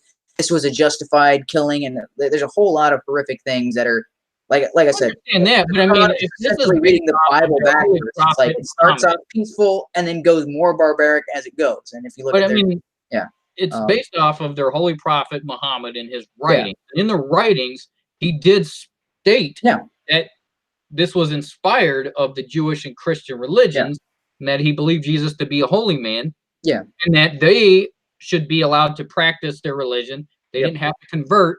They're not necessarily part of the Islamic religion or considered same class of people, but they're not to be harmed. It was the infidels, it was the atheists, or everybody else. Other religions, atheists, people who were Muslim and rejected Islam, those people would be killed and brutally murdered. Well, even along their original guidelines, this is the complete opposite. It's something after the Quran that I'm not aware of, because there's a couple other there's other stuff outside of the Quran that was added on after the fact and made up by other people, and that's why you've got these division between the Sunnis and the Shiite. That's all comes after the writings after the Quran. So I'm not familiar with that, so I can't talk too much about that. But I do know the writings that are appended onto the Quran kind of get into that, and maybe they change the entire interpretation of the Quran to be like, oh, we got to kill everybody. I don't know. It almost seems to be the case, and I don't know if that's why there seem to be so many extremists. It doesn't. I would say maybe not necessarily, because Imam Tawhidi. I don't know if that's the guy from Australia who is like really spot on all this stuff. He was condemning Democrats for not calling out Christians. He was he is an imam, like widely recognized. He speaks in a lot of different things. He speaks before political figures. He's the one, he's the one calling out these things that are not a part of actual Islam and talking about reforming the Islamic faith. If it can be salvaged, that would be amazing. I'm not sure if it can, but he seems to think it can, and at least he's doing good in this regard. So as far as all these, if he is the example of what a Muslim should be and can be, then okay, that would be an acceptable way of practicing a religion. That would be, but we seem to keep seeing more and more of these violent revolutions. We see incidents of women beating each other for taking off the hijab, men, taking women in the street, raping them and killing them because of not wearing the hijab under Sharia law. And I was talking, there was a video that was circulating around on Twitter of a 12-year-old girl, and she's speaking Arabic, and she's talking about how she was going to be wed to her uncle or some 40-year-old person that's a member of her family, but extended family, and her parents were okay with this and actually were enforcing this, and she ran away with the help of her one of her uncles, and she's in the car. She's talking about the situation, and she was talking about how terrible it was, and she didn't know the guy. She didn't want to get married. She's 12. She just wants to be a 12-year-old girl. She just wants to live a normal life, and she was thanking her uncle for saving her from that. And then the caption after that, or at least a lot of people reporting, is that a week later she was found dead. So it's a situation where she's trying to escape this, and this is and like the news articles that are talking about this, like, yeah, this is normal. This is not a one-off incident where this poor girl. This is the part of the course. Won and got stuck in the embassy, and her family was trying to petition to get her back because she was endowed to somebody else. Yeah, that just came up a couple months ago. Yeah. So there's a whole there's story after story of these events of people trying to get out and trying, like, no, this is not the life I want to live. I just want to be out of this, and then they're either killed or tortured, or they're married to a husband and they end up committing suicide. And there's countless incidents of this, and it's just these individual stories kind of highlight. It's like, yeah, this is putting a face to the situation. And then I don't know if there's a whole bunch of videos that have been circulating around also of people in places like Syria and Iran, of women going out in the street, publicly removing hijab and setting it on fire, or dancing in the street, which is also something that is haram. Videoing this and circulating this around, and all of these women, when they're doing this, they're putting their lives on the line, because these are offenses punishable by death. Also punishable by brutal rape and then death, or in the opposite order, apparently. So it's so these are, and this seems to be the majority when Sharia law is the majority, or is the rule of the land. These are the practices that occur. So people like Imam Tahiri, awesome guy. And there's also there's a couple other religious Muslim leaders who are Tariq. Is it Tariq Nasheed? No, not Tariq Nasheed. No, not that guy. No, it's Tariq something. Yeah, I can't remember his last name. I'm drawing a blank on it, because Tariq Nasheed is all I can think about now. No, but there's another guy who is a Muslim scholar who's calling for reformation of Islam, and is a shining example of, like, okay, if that's what Islam could be, that's fine. But what we're seeing, the fact that you can name a handful of people who are of the Islamic faith, who are calling for reformation and calling for an end of violence in front of political figures, and going around on tours talking about this sort of thing. And then you're seeing, when Islam becomes the fundamental of or I guess the fundamental majority of an area, it turns into the Sharia law hellholes. That to me speaks like, okay, that is what the religion was probably ultimately about, because that it's like communism. It always ends in the same. But see, same I don't thing know happening. necessarily that was the intent of the religion, but that there are loopholes, or that it wasn't. Whether it's the intent or not, people who that's what always results. As soon as Islam becomes the or the majority of a certain area, it turns into Sharia law, and then these barbaric practices are adopted. But what I'm saying is, so if you look at Christianity, I kind of split those into two. There's Protestants and there's Catholics, and they're all based off Christianity as a whole, and they're all still Christians. But when you look at, say, the Catholic side of things, they've got a lot of controversy on their end as well. I mean, along all those priests and all child molestation rings and whatever's going on there, right? But that doesn't represent all Christians, and it doesn't represent Christian fundamentals. And I think the same thing is happening with the Islamic religion, in that they tried to base it off of the same roots as Judaism and Christianity, but it is easily manipulatable. And so those who want power can take power and will seize it, and it ensures power and the control of this group of people. So I would say there is a pretty big distinction. So while there is corruption, and there are incidents of this occurring within the Catholic Church, there are also incidents where predominantly Catholic areas are not experiencing these issues, where like, okay, this entire area is Catholic, Catholicism has the majority in this area, and we're seeing a reduction in crime, we're seeing a reduction in pedophilia, we're seeing reduction in rape, we're seeing reduction in all these heinous acts. But it's like there are a lot of Catholic communities where you can see this in place. But without fail, when something becomes majority Islamic, crime increases, rape gangs increase, incidents of pedophilia, incidents of brutal rapes and murders occur.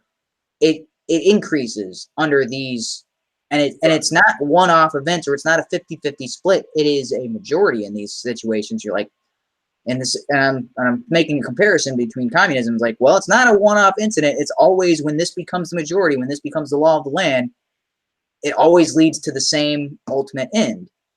So whether it's the intent of the religion or not, the results always end up being the same. And the results of communism always end up being massive collapse and starvation. The results of Islam majority ends up being brutal totalitarian women are second class, and it's and destroy everyone else. Yeah, that put women as secondary citizens who are mistreated and victimized repeatedly at women and children, and it always is without fail. So when you compare that to Christians, it's like, yes, there are incidents of corruption, even if it ends up being like 40% of Catholic controlled areas have. Well, I'm not comparing necessarily the religious aspect or the doctrine of it. It just seems, as far as the Catholic side, they were more controlling. Yeah. They were the reason that the Bible was not really printed, and why, Luther tacked his 99. Oh yeah, he was the 99 thesis were things that were like, hey, these are all things that you guys do that are against the Bible. And it is corrupting. This is not right. Everyone should have free access to this information, to this religious belief. It shouldn't be you guys dictating. However, when it was things that they were outright doing that were contradicting the Bible itself. It's like, yeah, these are all the things that you guys preach as legitimate and as what we should do. They contradict the Bible, which correct. How can you do both of these things? Yeah. I'm simply saying, on the Catholic side, majority of Catholics are just normal people. They're good people. Yeah. They're not there. That's why I would still say, yes, they're plenty Christian, just like Protestants. They're just good people. But you do get those few who become a bit authoritarian and get too much into power, and they are corrupted because of that power. Yeah. However, it does seem less intrusive or less explosive on the Catholic side versus Islamic, because that was actually based off a militant guy. And when you read through it, it's still a somewhat militant religious base. And I think that has more potential to become violent, tyrannical, and have retribution or attacks on others based off of the ideology. So it's not the religion itself, it's just the potential, whereas Christianity doesn't actually ever say you're supposed to attack anybody. In fact, it says the opposite. If you got attacked, you're supposed to forgive. Yeah. It's basically the premise. That's not in the Islamic religion at all.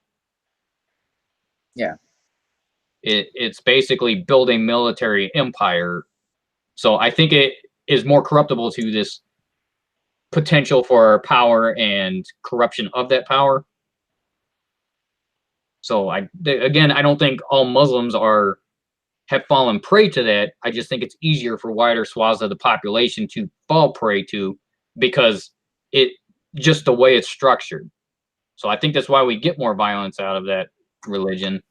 But also why we've got a lot of people in denial saying, no, that's not the Muslim religion. Maybe that's not your version. That's not what you personally read. But if you go in and dig deep, it states that they treat women like this. It states you're supposed to kill and stone homosexuals. Yeah, so it is possible that if a reformation happens similar to what Luther did with Catholicism and had this branch out of Protestants, because if you look at Protestants, like Catholicism has, like what you said, abuse of authority in these totalitarian areas. It has occurred under Catholicism, but if you compare that to Protestants,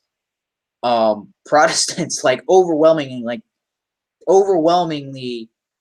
free from corruption compared to there are still Catholic counterparts. I mean, there's still pockets of it. Yeah, there's still incidents of somebody who's in a position of authority, like a dean, or not a dean, a deacon of the church, or an elder of the church, or a priest, or a pastor, or something, abusing patrons, or being a complete hypocrite or embezzling from the church, things like that. Those happen, but those are a rarity within Protestants. When you're talking about how many Protestant churches are around the country, and you look at the incidence of improprieties or abuse of authority, it is in the vast minority when it comes to Protestants. So it's not even doesn't even approach the incidence of pedophilia underneath Catholic Church as far as how rampant it is.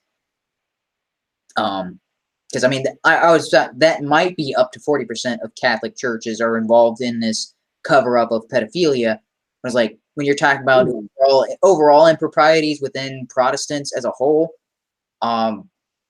you're talking about like 2 to 3%, which like, and that is being generous with how many incidents of corruption or impropriety occur. At least from what I can tell, you're talking about something.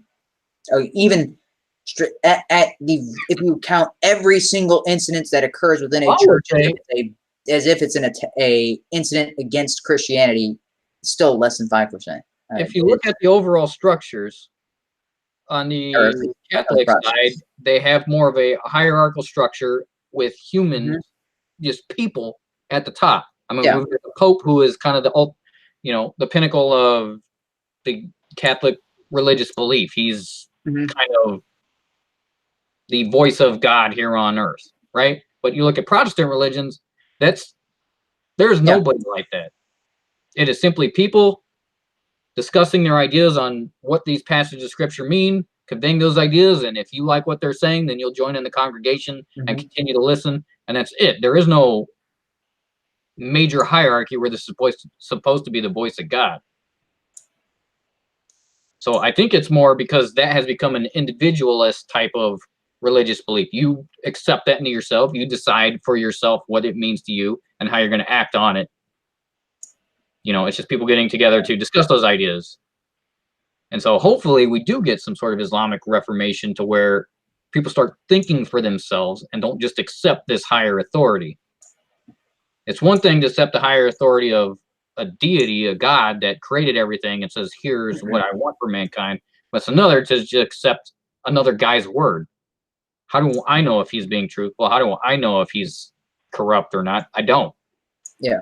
I should be able to use my own judgment to say, hey, this all sounds great. Whoa, whoa, whoa. What'd you say there? That doesn't sound right. I'm going to object, and I'm not going to participate or listen because, you know, that's contradictory to what I believe. So I don't know. It's hard to say. Okay. And kind of to pivot off of this. So something we talked about last week was the Notre Dame fire. So here is a link to an article. I'm posting it in the chat. I will also put it in the description of this video. And is there a place for me to link it in? There it is. Yeah, I haven't followed. So it is in the chat. So this is an article. Granted, this is not 100% proof of anything, but somebody who is familiar with the building or familiar with the incident, the quote, where is this? So Michael, I guess, Michael Pucard, I'm not sure how you pronounce his name. Sorry if I mispronounced that. Of the Friends of Notre Dame, a U.S.-based foundation dedicated to fundraising for cathedral's reconstruction efforts. So he's the guy who's quoted here. So he's familiar with the incident, or at least as it's been reported to him. And so this is what his quote was to NBC News. The fire started near the rooftop, while another fire started in the North Bell Tower. Because this is a guy his organization is involved in the reconstruction of Notre Dame. And he talks about the fire being in 2 places when it started. One in the bell tower and one on the roof itself.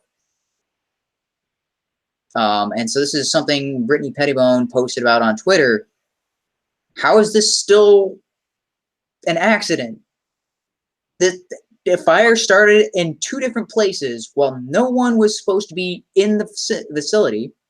Well, so that would mean even if under construction, none of the construction workers were there. None of the construction workers were there. There was no active construction. And people are talking about this, and they're talking about, oh, the Notre Dame fire is like, when there's construction, this is when the church is going to be the most vulnerable because people are welding, there's sparks flying, people are using torches, there's stuff going on. That's not the incident at Notre Dame. There was no active construction going on. Yes, had there been active construction, yeah, I could see Notre Dame catching on fire while they're actively doing something. But this was after all activity had ceased. The church was, unoccupied for the purposes of reconstruction. There was maybe a couple people going around cleaning and stuff like that, but none of that would have involved, high intense heat or any something that would have started a blaze. Not one blaze, let alone two at the same time. That to me speaks of how was arson ruled out immediately? Somebody is quoted who is familiar with the incident is talking about fire starting in two different places within the building. How is that an accident? That's an accident like getting shot in the back of the head as a form of suicide. Yeah. Fire, like an accident is a fire in one place. Extremely coincidental to have two fires started around the same time. Yeah. There's It's nobody there. It's so coincidental, it doesn't happen. Yeah.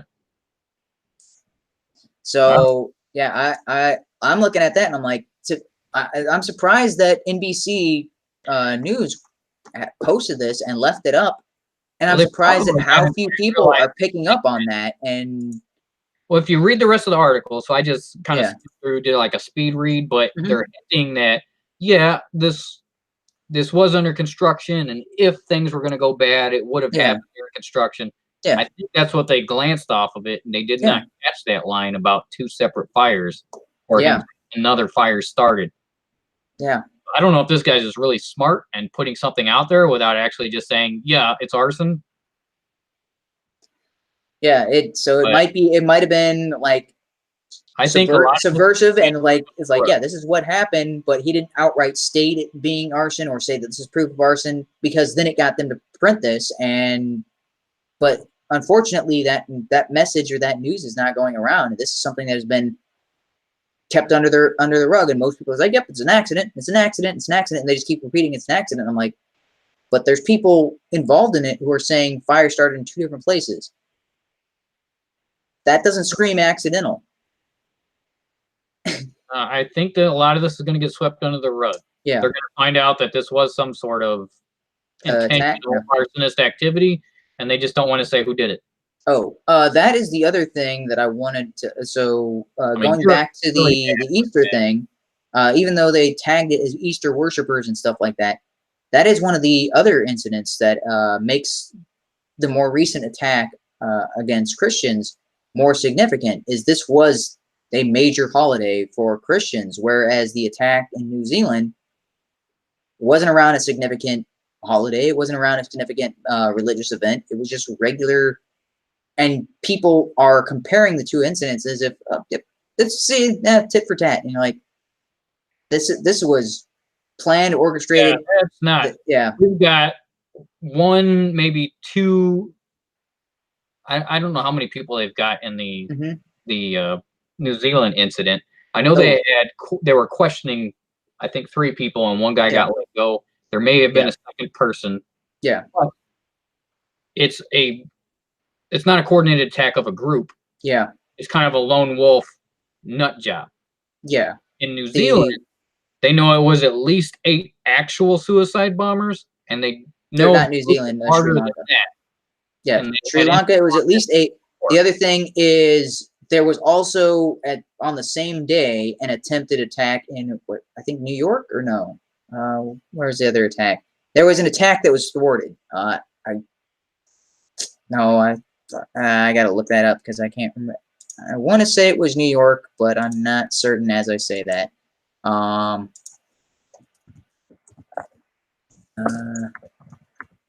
I mean, that's an organization that planned all of that. Not some lone nut job. It's a group of people that just wanted to go out and kill Christians.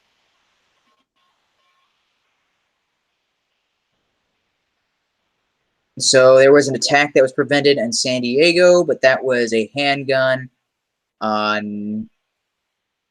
No explosives were found there, but there was not San Diego, was it? There was another bombing incident that was stopped.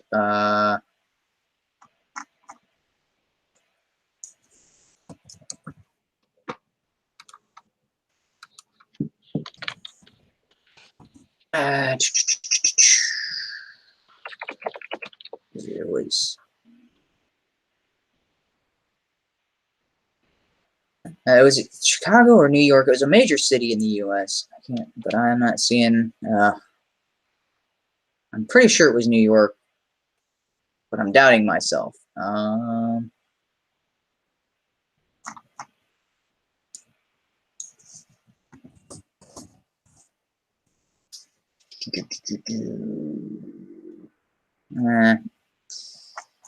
Yeah. Because I know people were talking about this, and this was kind of on the news, and it was circulating around the same time. Got overshadowed by the Sri Lanka incident, but man, I don't have time to go through all these. Yeah, so Google's not helping me out here. There's too much other stuff on top of it. Yep. Oh yeah, and so Brandon is in the chat saying the church bombing is already being swept. Like I said, yeah, it was barely talked about for a day. It's already Tuesday, and it's no longer. Yeah, this happened 2 days ago, and it's already off of the mainstream media, and it's off of. Very few people are talking about the incident. It's like this should. If this was an incident at a mosque, it would be national news for the entire week, possibly 2 weeks, maybe even up till the election in 2020. But since it was Christians, they don't matter. They're yeah. Again, all these people wouldn't actually outright say Christian because Christian has become a negative term. Yeah, negative term. Yeah, they can't ever be the victim. Same thing with being a white or being a man. That they can't ever be the victim. So any incident where bad spot. Yeah. So if this was like, so you can expect to see in the future an incident where a man is killed by a woman. Instead of him being described as a man, it would be a person with testicles and a penis, or instead of somebody who's white, someone with a pigment or a lack of melanin. Like the victim was an individual with lacking melanin. Toxic masculine gender. Yeah, they're going to be describing. Yeah, so we'll see. Christian is becoming a term that they can't use, and they're using other like, oh, that's just either Easter worshiper or somebody who goes to church. And then you'll see in the future, it's like, oh, that's not a man who was attacked or is the victim. That was somebody of with an overwhelming amount of masculinity. They probably wouldn't say overwhelming, but with with more masculine traits than feminine traits. An individual who wasn't a person of color. So, completely unrelated topic, but still somewhat related to your last few comments. Did you see the Joe Rogan interview with what's that? Adam ruins it. Adam Conover. No, then I've there's a that guy is a complete idiot. 90% of what he said was well, I'm not an expert on this, but I don't believe that. I don't agree. 90% of his conversation. Yeah, he did a debate with Lauren Southern like pretty shortly after he started his Adams Ruins Everything, and he quickly learned that was a bad idea. He's not. Yeah, he's not a very smart guy. I mean, because also on the transgender topic, and Joe Rogan was basically just saying, I don't think children should be on hormone blockers. That doesn't seem right. Mm-hmm. And I don't know. You might want to watch that. It's super interesting. All right. It might be worth it to watch Joe be right on that, although. I mean, sometimes Joe Rogan's like super lax when he did the Twitter. Interview. I'm like, why did you leave it up to Tim to ask all the questions? And because Joe is it's very rare that he actually takes a firm stand on anything other than pot. But I think on the whole transgender thing, he's very He does have a solid stance where he if someone wants to do that later in life, if he's on another where he's found a backbone, he's actually taking a stand for something other than THC and Yeah, on crazy this, I stuff. think he's got a firm And stance. He doesn't okay, think transgenders belong in the same yeah. sport category as women Oh, or as yeah, men because there's just too much of a difference, and he doesn't think children should be subjected to hormone blockers yeah. and transgender therapy or Okay, whatever because they're just kids. They don't know. yeah. So I may watch that, and maybe we'll talk about that But next he had week. a But lot of I didn't information, catch a that. lot of facts. He just pretty much trounced that Adam guy. Oh, No, dude, because the I've got some trans friends, and it's not like that at all. Just everything is anecdotal yeah. and Yeah, and well, the majority of the stuff that is on his show, he doesn't write. It's other people writing it for him, and he's so one of the people who is involved with that show writing and it. Did you watch the econ stories, the fight of the century, and um the yeah, one of the guys was one of the economists from that. He's the guy who's playing Hayek. I've recognized him from the show and was like, oh, he's like a supporting actor on the Adam Ruins Everything. He's also one of the head writers on the show, but his knowledge outside of economics seems lacking based on the show. I mean, that's a bad thing. I kind of liked the first season. It didn't Yeah, seem that bad. It has some it's informative gotten stuff worse about the over time time. industry Yeah, and whatever. It just went full blown SJW. Just yeah. what? Yeah, they're like when they were talking about diamonds, I was like, yeah, all that stuff is spot on. You go and look and you can verify all that. It's like, yeah, they We're were talking about the when they talked automobile about the industry and how the yeah, lobbyists now control why yeah, you can actually go to the manufacturer and buy cars wholesale. It's yeah, well, interesting. yeah. And when they were talking about different dog breeds, it's like, yeah, that's okay. And you can verify all the stuff that they're talking about. I was like, yeah, but then other times they're talking about like the video games and they were talking about the housing market and like, oh, look, this is all racist. I'm like, wait a minute, what's going on here? You guys are way off on this stuff. That's kind of opposite of what happened. And then they're talking about like, girls in video games. I'm like, wait a minute, what is this nonsense? Yeah, So yeah, that started about season 2 of the show, and I think so. And that's too yeah, bad because I did like the show at first, and then yeah. I mean, it's a good concept, and I wish they'd been able to keep it going, but it just stuck to actual facts. That's it. yeah, Just facts. and just pointing out Stop like, with the hey, whole. because I mean, that's what the entire Freakonomics book was about, is pointing out like, hey, here's things that you thought, and statistically, yeah, that's not true.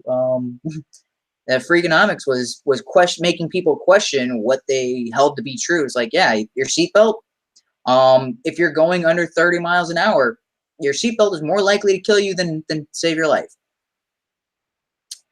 Wow. Okay. So That was interesting. and yeah, and most people, when you're driving 30 to 35 miles an hour on like most of the time you spend on the road is not on the highways. Like Oh, you they actually go on long got trips. on a Yeah. beta male and alpha male discussion as well Oh, on that stream. And most of the comments are just simply that show only popped up because he is a beta. yeah. that was really really cringy. Oh, dude, that was so bad. Why are you actually comparing us to animals? There's no scientific basis. It's just known some guys got it, some guys don't. That's Yeah. what it is. Everybody sees it with their own 2 eyeballs. Yeah, so the Adam Conover guy is pretty laughable, but Joe Rogan has been kind of wishy-washy for what I've seen of him lately. He sits on the fence a little too much for me.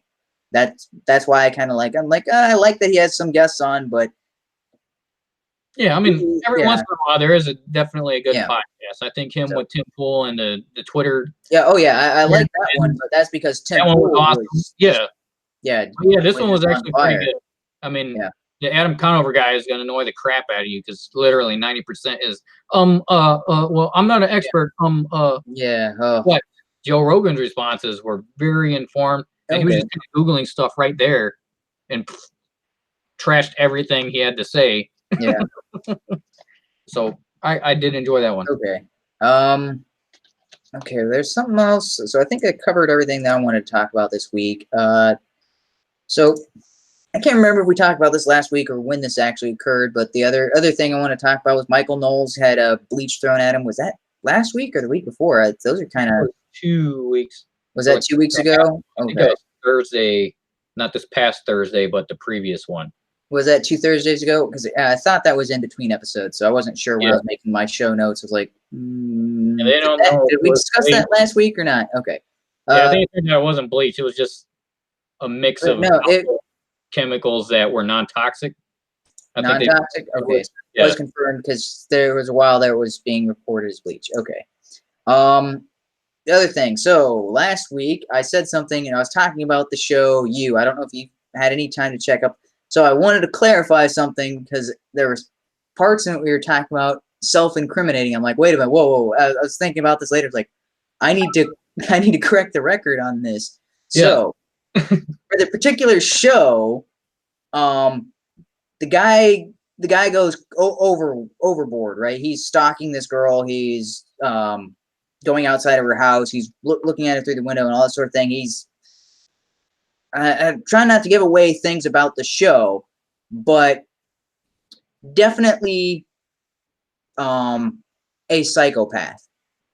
Now, when it comes to what I'm saying about justifying my position is the show starts up, he's over analyzing situations because he's got this internal monologue and he's talking about like he is giving a description of the people he's encountering.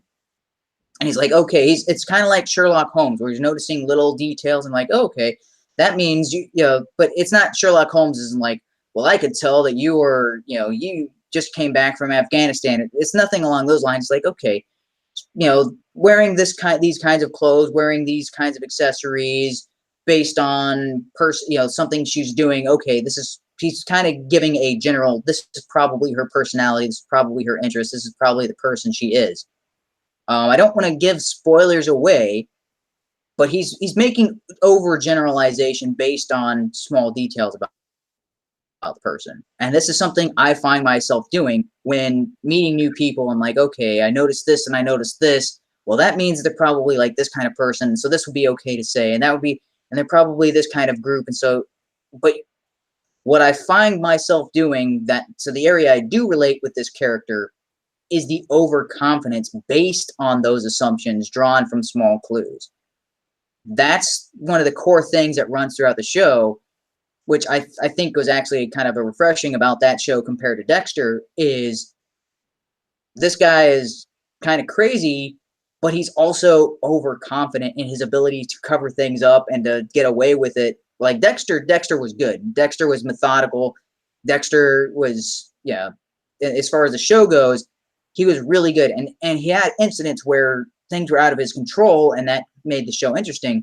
But it was getting things back under control, and he, you know, how he figured out how to do things and managed to do like that was the but with the show You, he's more impulsive and he's yeah. Maybe it's more along the lines of Dexter's not necessarily self-sabotaging, just trying to figure out how to get out of a situation, whereas this guy Yeah. is self-sabotaging. Yeah, a lot of self-sabotaging, a lot of like, what you could have gotten away with it and you self-sabotage, or it's like you're yeah, there is a lot of overconfidence based on small things, and that's where I relate to that particular character. I don't relate to the psychopathic. Like I said, I do have sociopathic tendencies, although that's not a criminal implication. That is the inability to relate to other people, and so here's the other area of that show where it's projecting onto other people, and that's what I was trying to get at. Is he makes assumptions about other people and projects onto them, and then it turns out, wait, that person, no, it's not. That's what you just the image you had in your head of what this other person was. It's completely inaccurate. So as I'm watching the show and I'm seeing him make these, I'm like, what in the world? Why did you reach? Do no, that's not that person at all. You have this weird view of this person in your head. That's not gonna work out for you in the long run. And turns out it doesn't. I trying not to give away spoilers or anything. Is like, yeah, but there's constantly making over assumptions, and it's easy to point it out when I'm watching a show that's scripted and there's a bit of foreshadowing in it and that sort of thing that I'm picking up on. But in your own life, when you meet somebody, you're like, okay, this is the type of person that person is, and then you get to know them and you get to talk to them and like, no, that's not who that person was. That's who I was projecting onto them someone other than what they ended up being. And I find myself doing this with a lot of people when I have a cursory involvement with them. Like if I just know them from online, or I have a very limited interaction with them. Now, I like when I interact with somebody, like either in a direct communication as opposed to indirectly, when I'm talking in private messages, emails, or DMs, and it turns out, okay, yeah, they are who I thought they were based on their interaction, and it's a long-term thing. But I have had other encounters. One of the major ones was Blair White. It's like, yeah, I had streamed with her. I talked with, there I go. Yeah, shouldn't say her, streamed with him. To be technically correct, although dismissive. Just say Blair. Yeah. When I talked with Blair in person, well, I mean, I guess not in person, but over, like, we several hangout calls, talking about with them in the chat, via email and other correspondence and all that sort of thing, seemed to be a different type of person than this individual ended up being. Very petty, very vindictive, extremely superficial. Once I started to, I was like, oh, well, that's who you are. I had a completely different perception, and now that I see it, I can't unsee it. And that's where the thing is, like, now my perception of them as an individual is completely changed, and I can't put the mask back on. And it makes me wonder how I didn't see those cracks in the veneer to begin with, because like going back and looking at previous, I'm like, oh yeah, wow, how did I miss that detail? How did I miss that detail? Because I was looking at one thing, I'm like, oh, hey, these two things add up, and I was building this image of what this person was in my mind, and then when I interacted with them, I was getting that vision confirmed. But it wasn't until something completely completely separate from the image that I was constructing, something that didn't fit in the puzzle. I was putting these puzzle pieces together, and they all seem to fit, and then I get one puzzle piece that doesn't go in, and it shatters the whole thing, and I'm like, oh, I had the picture backwards. It's actually the opposite of what I was constructing in my mind, sort of thing. And that's why I was working through, and I'm like, okay, what about the perception I have of myself, and does that align? Are people putting these pieces together when they're looking at me, and based on what I'm saying and what I've done, are they putting the pieces together to get what I actually am, or are they getting some kind of hodgepodge? Well, these pieces look like they go together, and this piece looks, oh, I've got this one piece that doesn't fit in the puzzle, uh-oh, and then shatter. I don't want that to happen as far as what I'm presenting to the world. Now, from what I can tell from Blair wanted to project an image of something other than what Blair is. And that should be pretty obvious given the transgender mentality, right? I want to be viewed as something that I am not. That should be fairly obvious. And yet there's also there's the look at me as the way I want to be rather than what I am. Now, I have aspirations of what I want to be, but I don't want people to see me as something that I'm not. I'm trying to attain a goal of being something, but I want people to see the progress on getting there. I don't want people to look at the goal and say, oh, that's this guy. I'm like, no, I'm not there yet. Hopefully that is painfully obvious, is that this is a work in progress, and hopefully I'm getting there at a decent rate, or hopefully I'm making progress towards that goal. But I don't want people to look at the goal and be like, oh, this goal doesn't match up with what this person is. Throw the whole thing out. Because that's what I've been struggling with over the past couple of weeks. Oh, and so that caveats into the other thing. So Brandon brought up a video that S-Man had made about me, and I had every intention not to watch it. And then my employment got delayed by a day. So I was like, oh well, I have got an extra day because my laptop wasn't ready and my ID wasn't ready yet. So I broke down and watched the video and okay, no, actually it wasn't delayed by a day. I was supposed to start last Wednesday, I ended up starting today. But yeah, and so it was delayed. So it was more than a day, and it was delayed by a day, and then it was delayed by a weekend. And yeah, it kept getting kicked down the road. Anyway, neither here nor there. I found myself with extra time and ended up watching the video, and wow, those guys are really, really stupid. Um, or yeah, S-Man in particular, I guess, based on the video. Um, I will point some things out because I understand you're going to be a bit biased, especially because it is yeah, kind of against you. Almost the yeah. beginning is a bit of a smear campaign. A lot of stuff Oh, chopped together, pulled yeah, out of yeah. context. All of that I completely ignored in my responses. So the beginning was I was like, yeah, okay, that was me. I It's put a it's comment cringy. on It's that video, yeah, and I told him, "Hey, this first part, I don't even know why you made that. I mean, yeah, yeah, it's fine, cringy, whatever, but that wasn't even necessary. None of that." yeah. And all of the comments were taken out of context. You took his Well, hyperbolic statement. he chopped up what certain things of what I was saying and looked like it was responding to other things. Yeah, there's and Yeah, chopped up sentences to make me say something other than what I was actually saying. Yeah. however, the main Twitter discussion, Hmm. so the last 2/3, or at least the middle section, he was just Yeah. kind of conveying the exchange of dialogue in the Twitter conversation. At that point, I think you did make a mistake, and that's why they were kind of jumping on you because you had Um. implied the entire LGBT community was endorsing maps and pedophiles. At least that's No. I what it looked like from your statements that I saw. So I don't know if that was necessarily chopped up, but that's what it sounded like at the beginning. Is that you said they were endorsing it and basically going to encompass, no. I was saying that was the mainstream view of it. but It's the same thing. It's like the hashtag not all, but well, that then is the that you should have clarified much earlier which on. Not saying that yeah. most LGBT people believe in it, because I think the vast majority are disgusted by it.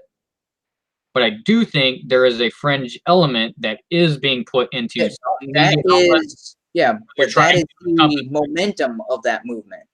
And when I brought it. this up in the conversation, I asked them, "What about LGBTQ principles would exclude maps?" Oh, I keep forgetting the Q. I don't even understand why that letter is there. But yeah, but okay, what about their view on sexuality and morality would exclude maps? And none of them The fact gave that me an they answer are to that. consenting adults. That's not a part of it. That has consenting That's the adult way doesn't the come into majority of LGBTQ. that's the way I'm sure the LGBTQ majority of. is If you've got a 25-year-old gay man, I don't think he's wanting no, to get in a relationship with no. a 13-year-old I girl. understand, but I'm saying consent is not a part of the LGBTQ viewpoint because they think that a 4-year-old can consent to hormone replacement therapy. Well, that's where there's a lot of So confusion because I think there's yeah, also a giant that's what I'm disparity saying. between LGBT or LGB, then the trans, and then all the extra garbage after. That's like three Yeah, separate groups that should have never been pieced together. that's what It's I'm a saying. I'm like I was saying Frankenstein it's monster. internally contradictory, but if they are going to prevent MAPS from joining this group based on the criteria of they're too young to consent, well then they've also got to say they're too young to consent to being a transgender person. Yeah, That's but I'm they not won't disagreeing with concede any of that point. They I didn't concede understand. that point in the conversation. So I So I was understand like, the perspective you're coming from. I'm just yeah, saying from your earlier tweets, because he did show in his video yeah, how the conversation started. It yeah. sounded as I if you were yeah. stating that LGBT is pro pedo and I if specifically mentioned early they on are in that not. conversation that I was talking about the philosophy of it, the core fundamentals of LGBTQ, the the viewpoint or the philosophy, the ideology that is represented by LGBTQ would have to allow that and would endorse that. That's Yeah, but if you clarify, like LGBT Yeah, LGBT, I clarified numerous times those within that first three, conversation. I don't think want anything to do with any of that. Lesbian, gay, bisexual, Well, doesn't because matter if those they are all have anything to do with consenting that. adults. The Those are all movement has people that, grown beyond them. That's the thing. Is that I know that there are plenty. This is the argument they were trying to make. It's like, oh, I know plenty of gay people who are against this. I'm like, doesn't matter. Those people aren't in control of this. This has gone out of their control. If they had just stuck to uh, lesbians, gays, and bis, then I would understand. But it went beyond that. It is now its own thing, and it now has removed all of the restrictions that would prevent a map from being involved in this group. It kept growing and expanding and kept removing all of these social stigmas. The entire philosophy is built around removing social stigmas, this and I that has understand. paved the way for maps. This I understand. Because if a trans That's person can be that trans was before, my entire argument the entire time, and they kept saying, "Oh no, how dare you badmouth all of the LGBT?" And I'm like, I'm talking about their core values, not the individuals.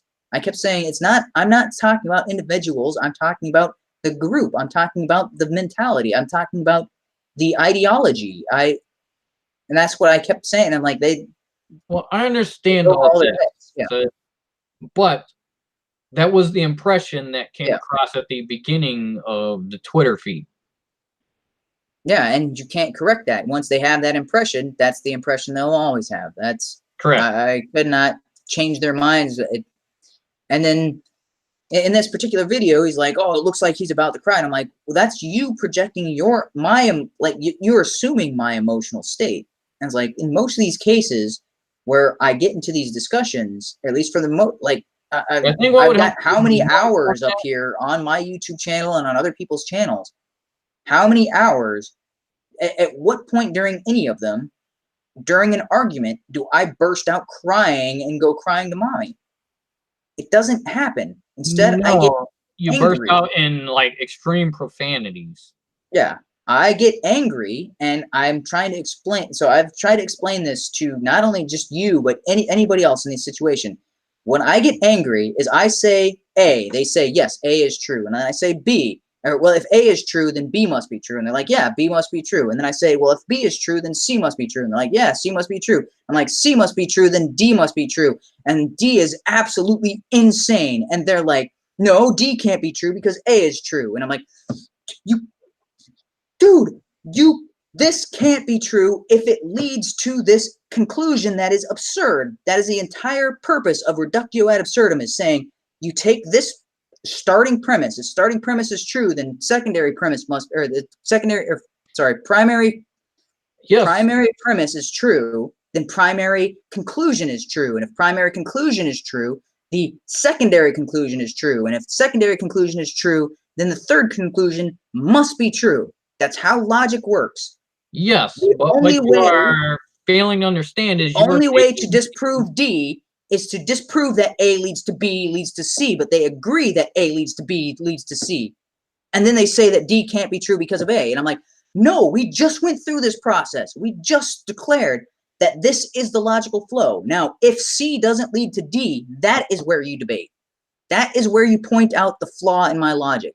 Or if I made a jump between B and C that is incorrect, or if I made A to B. But no, you go back to A and act as if that D can't be true because A is true. And I'm like, A led to D, you idiot. And these are the conflicts. And I'm like, you act as if the last 30 minutes or 5 minutes or however long we've had that particular argument didn't happen at all. That's when I get frustrated with these people. And And I that's when I'm like, understand that. yeah, But that is the that's what's source going of on my in your. frustration is not that they keep saying they're right and I'm wrong. The source of my frustration is we got to the area where like this is where you should concede, and yet you act as if nothing has changed. That is the issue.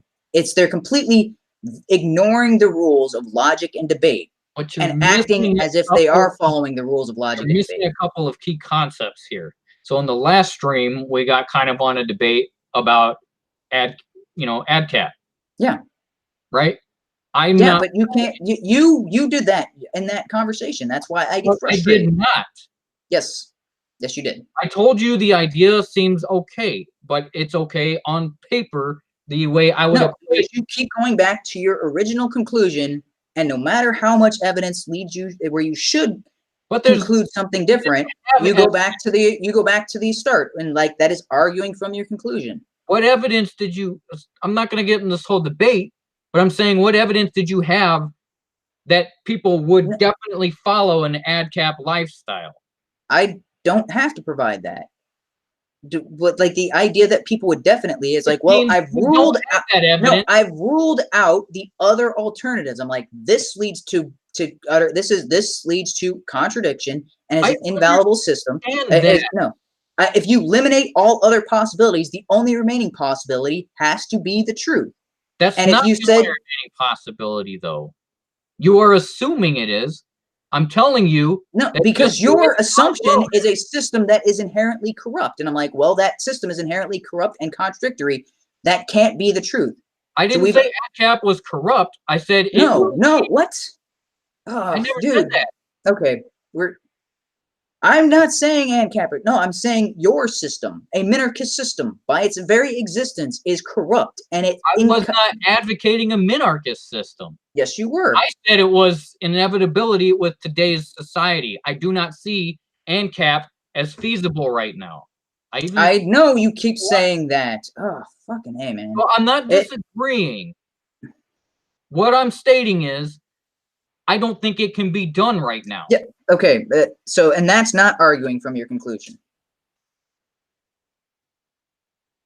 This is the same thing with the previous It is argument. circular logic, man. You It's have your destination already. So it doesn't matter at any point during the course of the conversation what is stated, what is proven to be incorrect or invalid or contradictory. It doesn't matter because you are simply going to go back to your starting position. That is what frustrates me. That means no progress is made either way when progress should be made. That is the purpose of a debate. It means that you are unopen to anything outside of your original premise, like your original starting point, even when proven that it cannot maintain itself. Because this is something we talked about last week, is that if you start off with a government, eventually it's going to get bloated and it's going to have to be either a revolution or it's going to have to collapse and then be rebuilt. And it's going to keep this process keeps going over and over again.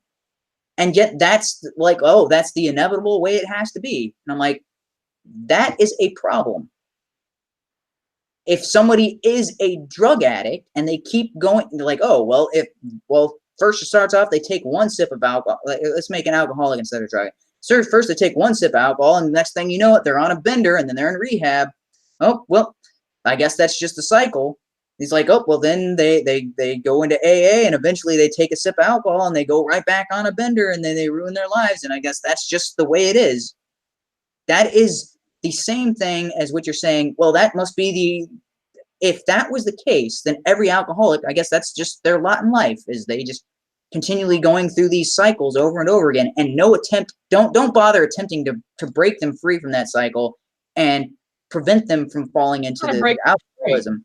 It's no, that's the idea, is don't even try to stop the cycle that is destructive and leads to countless deaths and or war or totalitarian regimes. No, don't that shouldn't even be feasible, because guess what? The cycle is the way it is. The cycle is the alcoholic continually going through these cycles.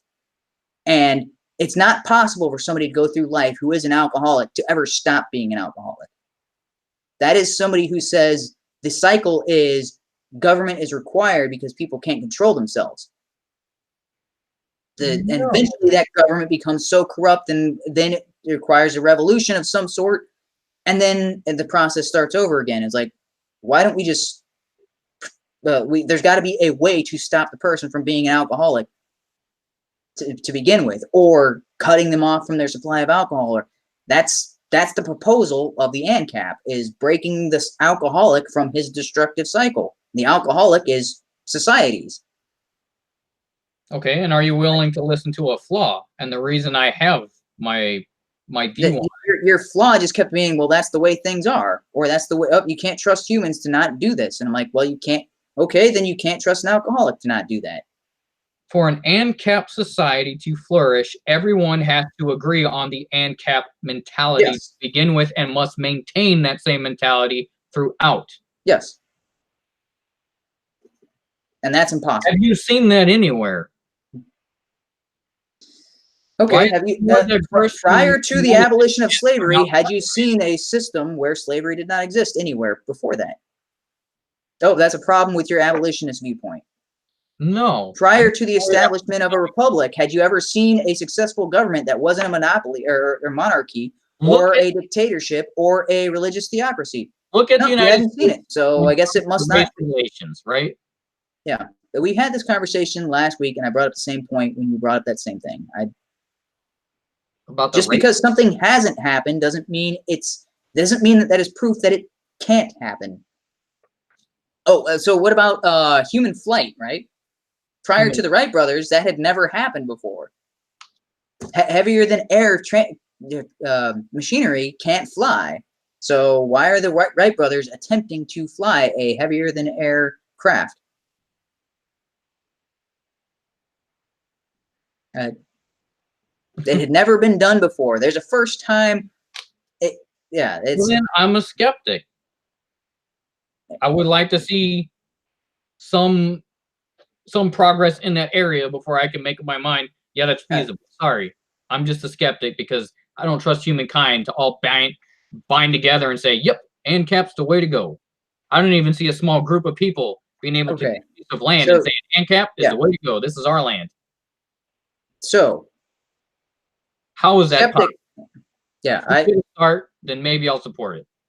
Okay, so it's understandable to be skeptic because it was it's understandable if everything that has been tried before has failed, or if this has never been proven.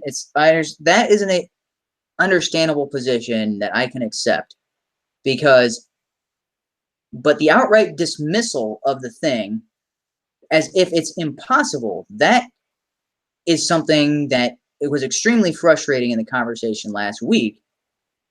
So the first step to making something a reality is it possible? Okay, if it is possible, how do we get there from here? So once we say, okay, it is possible, then the question becomes, is it plausible? So it's possible, plausible, probable. That's the order that things go in. If something is impossible, why even bother to test if it is possible or if it's probable? Right? If God is impossible, why test the plausibility of it? Why test the possibility? So, sorry, I did that backwards, but yeah, if something is possible, then you test the possible. Dang it, I just had this. Something is possible, then is it dang it. What am I missing here? Plausible is the third one. Well, I just said these. Why am I drawing a blank now? It would seem probable would be 3. No. Possible probable is the third one. Really? Plausible seems like it's a likely scenario. Possible means it could happen, and probable means there may only be a 1% chance. Okay. There's a 1% chance.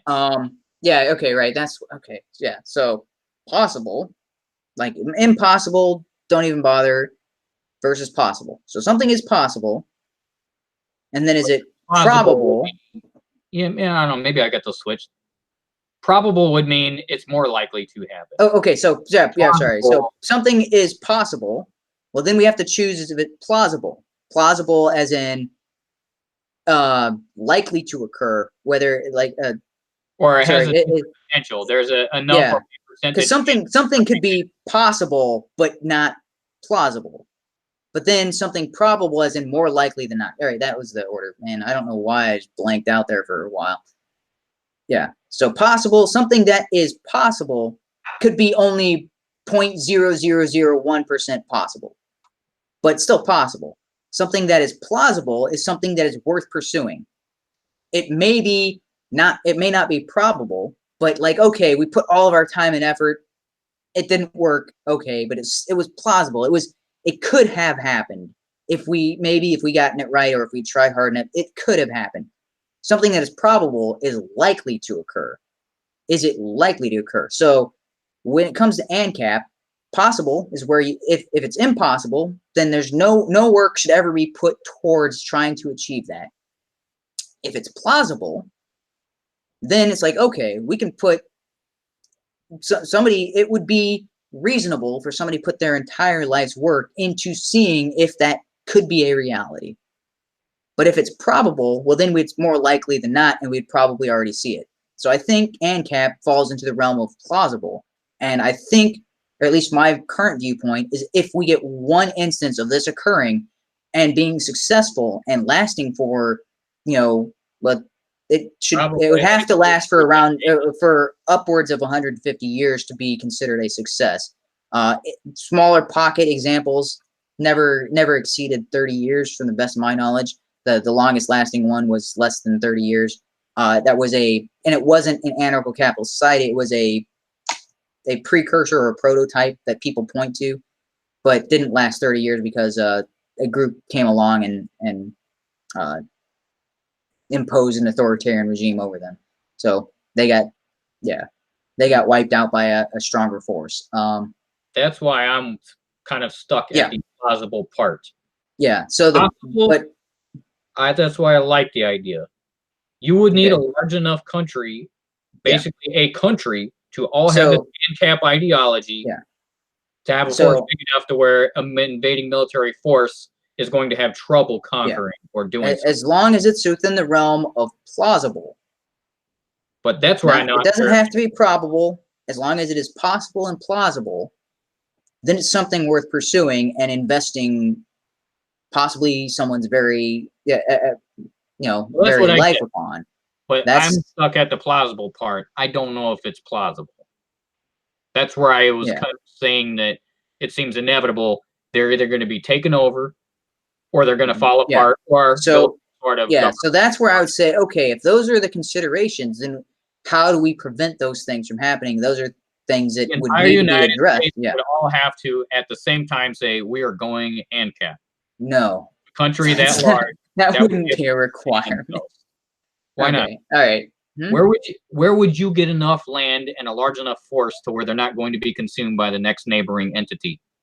Okay, so it wouldn't be required that the entire United States would become ANCAP all at once, but would be required is a nation as powerful as the United States to say, hey, we have these guys back, don't touch them, do the thing.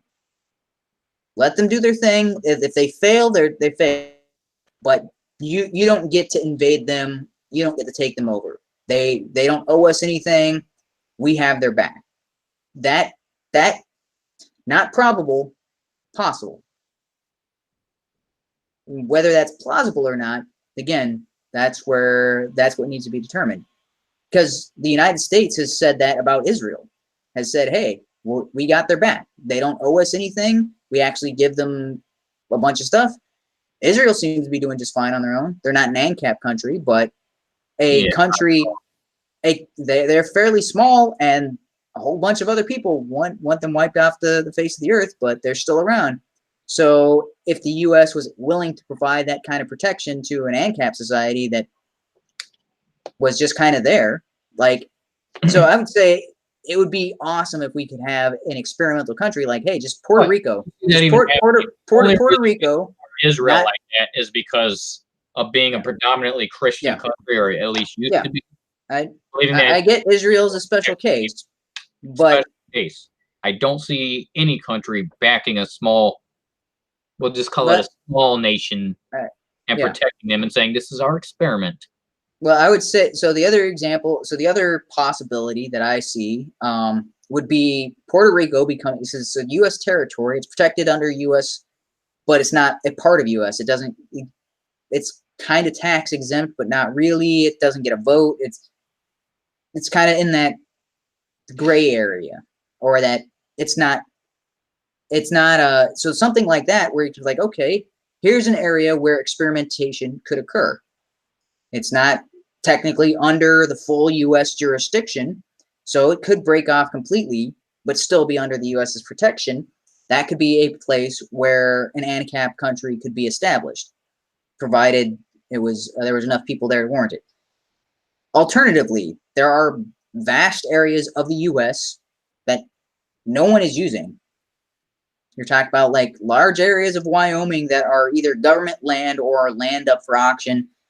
So within the U.S. borders would be really easy to protect from outside invaders. There are large sections of land, and people have proposed buying up these sections from the U.S. government, or at least saying, hey, let us do what we want in this area and just leave us alone. Just see what we can do. And that sort of proposal. Now, whether that goes through, whether that gets accepted or adopted, who knows? But I just don't see something like that happening. To me, that definitely seems like something worth pursuing. It seems to be like something worth becoming a billionaire, and then hey, once you've got with billions, trying to make that a reality. And then Democrats will pass some legislation where you can't buy that land. Well, that's yeah. So what you can do with your bodies, what you're allowed to say out in public, what free speech is restricted. I understand that there's plenty of hurdles. This is why there are plenty of hurdles, but I am firmly convinced once we get a clear-cut example that, okay, this is everything that we said would happen under a society. Does it have the exact opposite effect? Does it have none of the effects that are predicted by ANCAP? We could figure out how to terraform Mars and send a bunch of ANCAPs there and say, there's your spot, nobody owns that. And so that would be so there's the possibility of getting U.S. protection and all that sort of thing. There's also the possibility, like you were talking about with Mars, or just going to some place that nobody knows about, discovering some kind of island that's uncharted, and maybe it's a large enough landmass where you could have a population of a couple 100,000 without anybody really picking up on it, and then keeping that a secret would be difficult, but if you got a population of 100,000 on an island, they're all building cool technology and then shipping it off to other places and trading. As soon as you open up trade, people know about you. So they would have to be something. It would have to be traded through other countries or through some other source, and no one knows about this. But there's so that's one of the ideas espoused by Ayn Rand when she's talking about Galt's Gulch, because Galt's Gulch is within the United States, but it is masked, so nobody knows its actual existence, and people leave there and interact with the world outside and then come back, but the place remains a mystery. So that could occur in real life when you're talking about like islands, and because I mean there are uncharted islands. Yeah, these are all very slim chances of something like that. So this is kind of whether it's slim or not, still plausible. That's where I am operating within the realm of plausible. Something within the realm of plausible is worth effort. Something that is in the realm of impossible. But this is why bother? Have a dissenting idea. I never said it wasn't possible. I just couldn't see it happening. I'm more on the end of I'm not even sure if it's plausible, especially given the global economy. And you don't have to agree that it's plausible. But it sounded to me like last week you were saying it's impossible, it's not worth it, it's not, why bother, somebody else is going to make it, stop it. And I'm like, well, all the other options are ruled out, so why go with all the other options, because those are all going to lead to doom as far as we know. But I stated that. I told you it seemed like a good idea. I just don't see how it can be done. I think how is that not the same thing as saying don't even bother? No, it's saying I don't know how it can be done. Maybe if you've got a good idea that tells me how it can be done, then I'm on board. But right now, I'm in the it doesn't seem plausible. So I'm glad you brought up the concept. I'm not in disagreement with a society like that. Oh, I think people being able just free to just you got your basic rights, you've got your private property rights, and everyone just interacts on their own accord. It sounds great. Yeah, I just don't. There is also the possibility of creating your own in the form of like Dubai. Although how you would get that done under the radar without getting too much attention, I'm not sure. Yeah, I mean, things are so global in scope now. Because because the amount of people involved and required for that to start in the first place. But I think there are enough wealthy and intellectual ANCAPs where that could be done by people who are with a firm belief and dedication to the cause, would be willing to put everything on the line in order to create their own islands that are outside internet, that are in international waters where no one would notice. And they're just like, hey, they just, bye, we're done, have fun. Oh, the other example. Well, this is even less likely than the other ones. The Rapture from what's that called? Bioshock.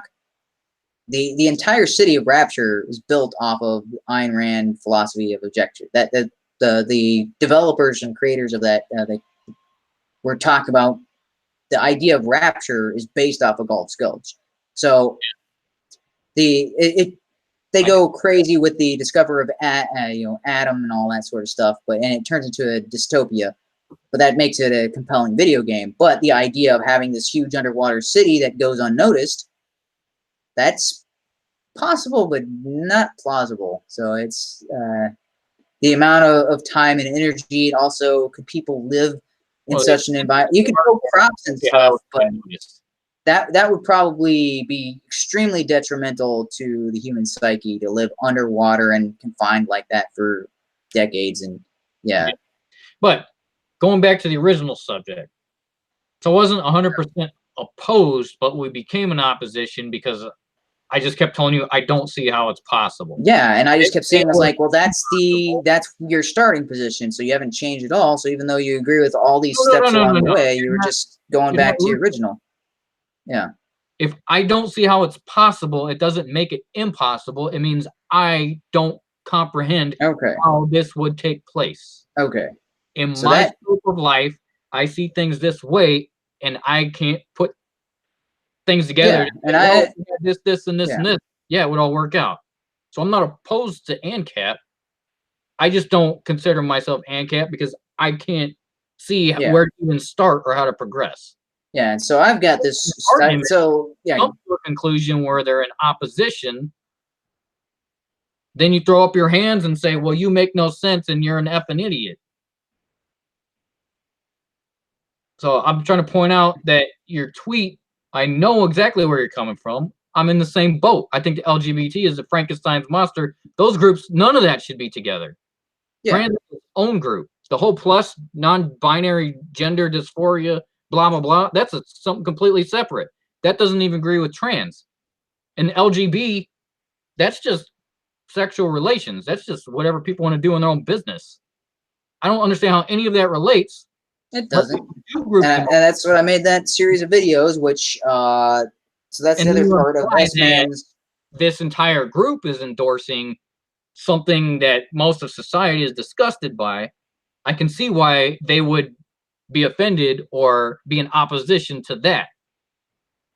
So I know where you're coming from. If this group keeps getting larger and encompassing all these, whatever you believe you are, that's what you are, that's a dangerous mentality. That does invite that type of ideology where they say, well, I was just born loving younger people. I can't picture anybody else but their faces. And that's the other thing is like, so even with the argument, so even if it was, ignore the TQ, if it was just LGB, they would still have an issue because the person was born this way and they have to accept the way that they're sexually born. So if the person is born to be attracted to minors, or, well, that's their sexual attraction according to the same people who are talking about the LGBT community. So the person who is in MAP should be accepted by even that group. Granted, they wouldn't be able to do anything about it, but then again, that's what the MAPs are talking. They're talking about non-offending maps. Like, well, LGBT, LGB, you should be accepting maps based on your own philosophy and your own. I made that argument within the same thing as well. But I'm just saying it didn't seem to come across like that. Yeah, that's because it was presented in his video the way he wants you to present. The same way, So he talked about, Again, I made a video about bisexuals, and I was bringing up those charts, and I was like, based on what he was saying there, yeah, I was using the word attraction, and he's like, well, duh, it's sexual attraction. I'm like, did you get, so this was my fault in editing, but in the Twitter conversation I was having with these people on the Bisexual Awareness Day on Twitter, they specifically told me sexual did not have to be a part of it. Now, in the video, I had apparently cut that part out because it was repeated later in the video. That's entire LGB. That's all sexual. That's yeah, the chart they had showed me, it was like, oh, just attraction. And I'm like, yeah, your chart doesn't make any sense because sexual attraction is required. They're like, no, sexual attraction isn't required to be bisexual. I'm like, it's in the name bisexual. That's the whole point. That's what I was bringing up in my video. And I state that emphatically at the conclusion of that video, where I'm talking about the people I was in the conversation with who'd shown me that chart told me specifically that sexual was not a part of this. That sexual attraction was not a requirement to be bisexual. That's why I made the entire video. Now, it was my fault in editing because I did not have me saying that earlier in the video. It was at the end of the video, but it was still in my original video. So the fact that he took a section out of my video and was acting, oh, this is so stupid. And I'm like, I commented on that video and I gave the exact timestamp of when I make this claim, when I talked about that in the original video. And I'm like, yeah, you didn't watch the whole thing. Understand what you seem to be missing is if you get misrepresented or misinterpreted, you instantly call people fucking idiots. You do not realize where the miscommunication is and say, I think we're not on the same page. I'm not stating this. I'm stating this. Is there something where we don't understand? So that's why I brought up the whole ANCAP discussion, even though we were somewhat in an argument last stream. And this stream, we're still pretty much in the same boat, but now you understand I'm not against it. I just don't understand how it would work. I haven't sat down long enough to say conceptually, is this plausible? Yeah. So when S-Man made his video about me, he never stopped to consider, do I have this wrong? Am I in the wrong? Or you never stopped to consider, why is everyone attacking me? Did I misstate something? Because I know you're... Well, that's what I went back and rewatched the whole freaking video. I was like, I know that was part of the original Twitter. Did I say that in the original video? I'm like, yeah, there it is right there. This timestamp.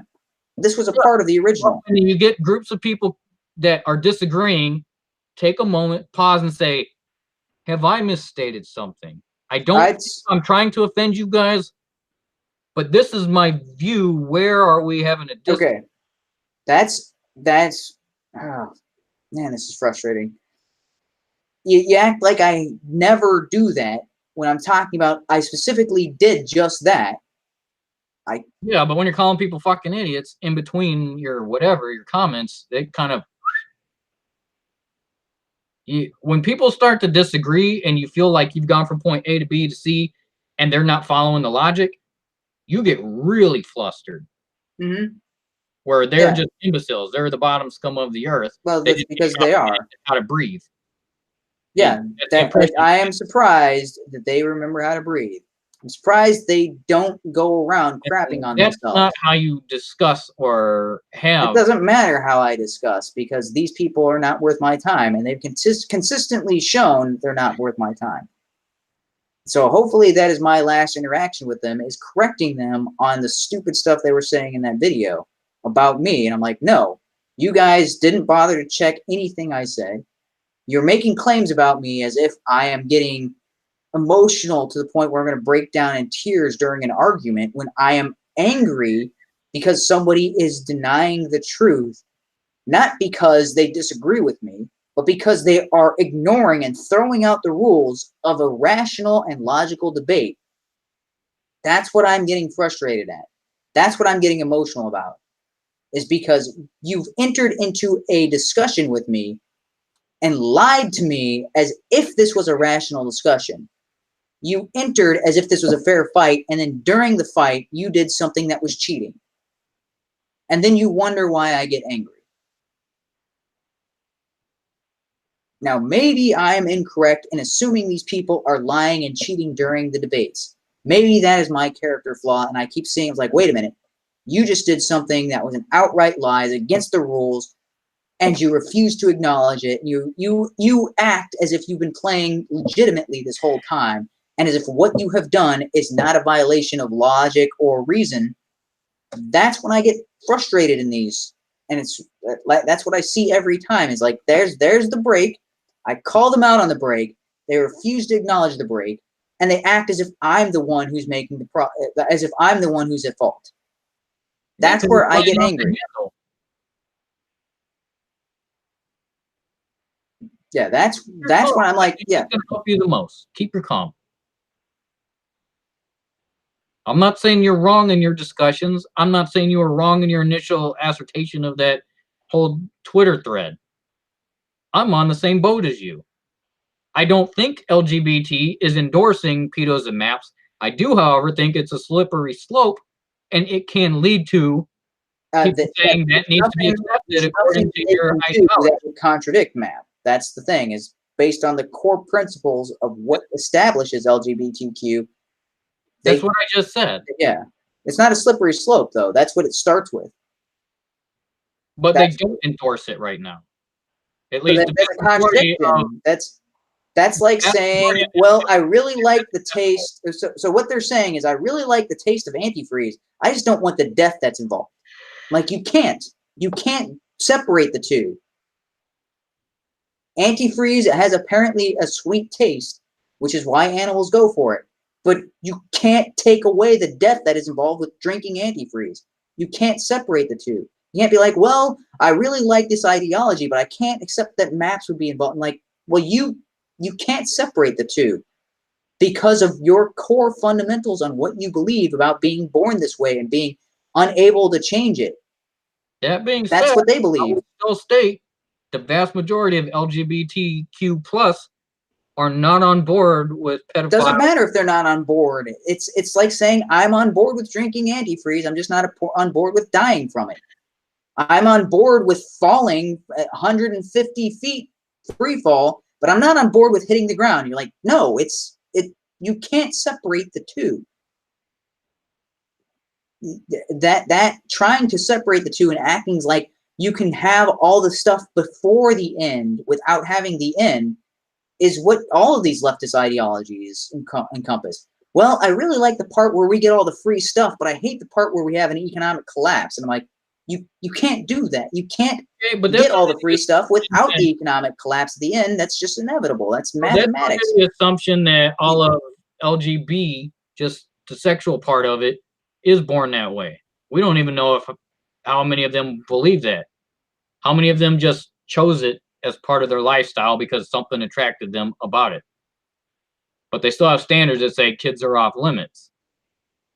I would say if they don't adhere to the born this way mentality, and they know that it's an active choice, they choose to be gay or choose to be lesbian, that defies the core principles of LGBTQ, right? That's saying it's an active choice to do something that other people consider wrong or immoral or sinful. That what is there to? Why would you go out and do a pride parade for something that you choose to do that other people despise? That's like going out and having a drug addict parade. You're like, well, I choose to be a drug addict. Doesn't matter if the rest of the society finds it reprehensible. A pot parade, that would go well in quite a few places, even if they don't agree with all the other drugs. Okay, so people are selective. I don't know. Yeah, I'm just saying I understand the logic because it doesn't make sense. If you're stating that this is the way they naturally are, they're just biologically, they were born a male, but internally they're a woman and they should have the right to transition. And even at the age of 4 or 5, they should be able to say, I think I'm a woman. And they start getting hormone injections.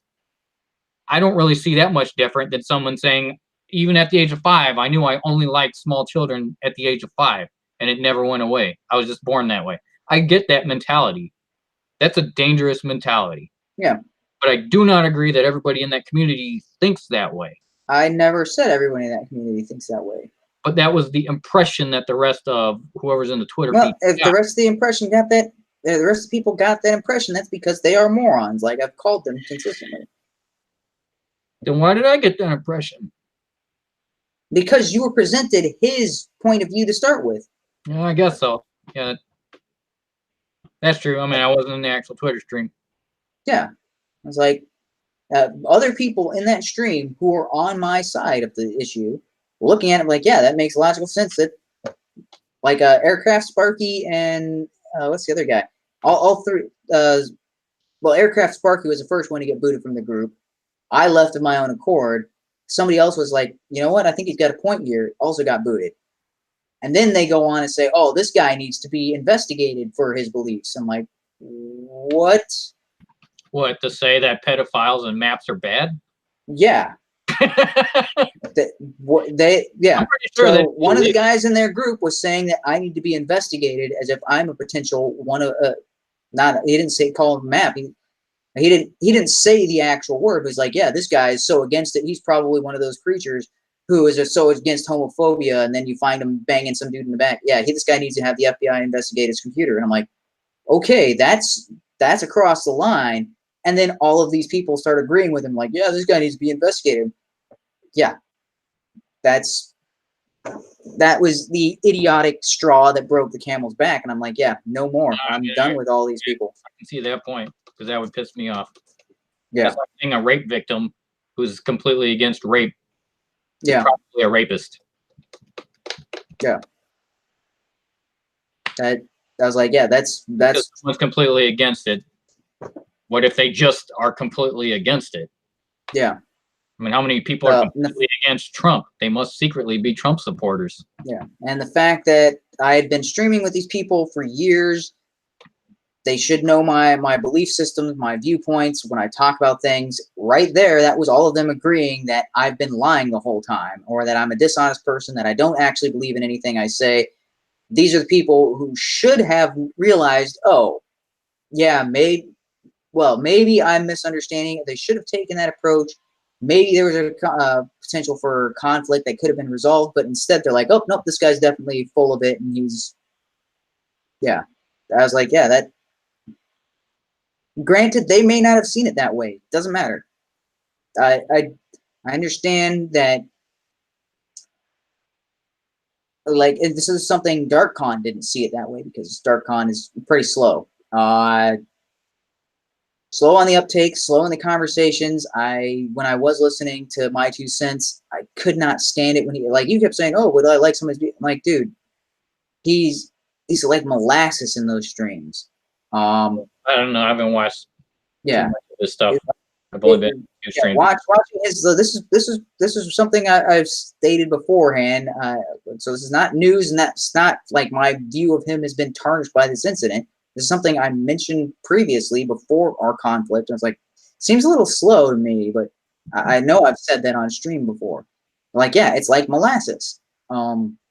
He's not very quick on his processing skills. I mean, I guess maybe he is fairly logical, but man, it's like a TI-82 up there. It's difficult for me to watch. I'm like, dude, just get there. Why are you taking so long to get there? Anyway, but again, maybe that's just my own hubris, and I think I'm smarter than other people. In reality, maybe I'm the crazy, stupid one, and that's what I've been. So I don't know. You're on the, from my point of view, with your discussions and the way you're starting off topics, I think you're coming off on the right viewpoint. You're trying to put the correct emphasis on wrong and right. You're trying to pull in actual morality into your subject. Yeah. But I'm trying to get the truth as the center of everything that we work for, and everything that fly off the handle so quickly when you're laying out someone who is having outright point grasping one of your topics, and then all of a sudden they're an idiot and not worth the time. So that, I think, is part of the disconnect. But again, if they're willing to jump to, hey, this guy's so against it, he might be, I don't know if it is worth the time. So I can't state whether you're wrong or right in those scenarios. So Yeah. I posted a bit of a rant on that video, just kind of dissecting some stuff where it doesn't work out, where it's not really being honest. Oh, Or when did you post those? last Tuesday. Hmm. Like after we got off our stream, I went and kind of watched the video and got really pissed off. Well, then I should have seen those, but I didn't. But I told him if he wants to do a stream, I want to clear some stuff up and ask him why he would do that. You know, what was the fallout? Why such a massive disagreement all of a sudden? But I don't think we ever really had any communication after that. I don't think he made those comments public, or maybe he deleted them, because I could have swore I didn't see your comments underneath. I dissected everything. I had a bunch of different minute postings, basically from the minute like 0, the start of the video, to 5:02 is basically told him it's a smear campaign. Everything's taken out of context. Issues with audio quality, and then I just pointed out different areas where he was misinterpreting things or not being accurate. But then said do a stream to kind of clear things up. That I was going to try and defend what you were saying and figure out why they all just jumped on, basically did a dog pile on you. But I mean, I don't know if it's even worth the time after this. Okay.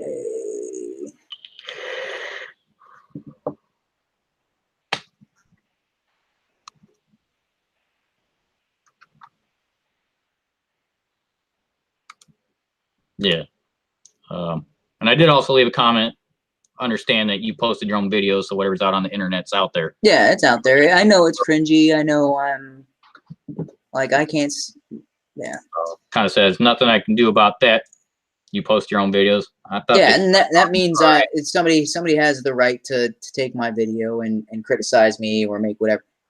But yeah, I mean, pretty much everything from the first 5 minutes is completely out of context.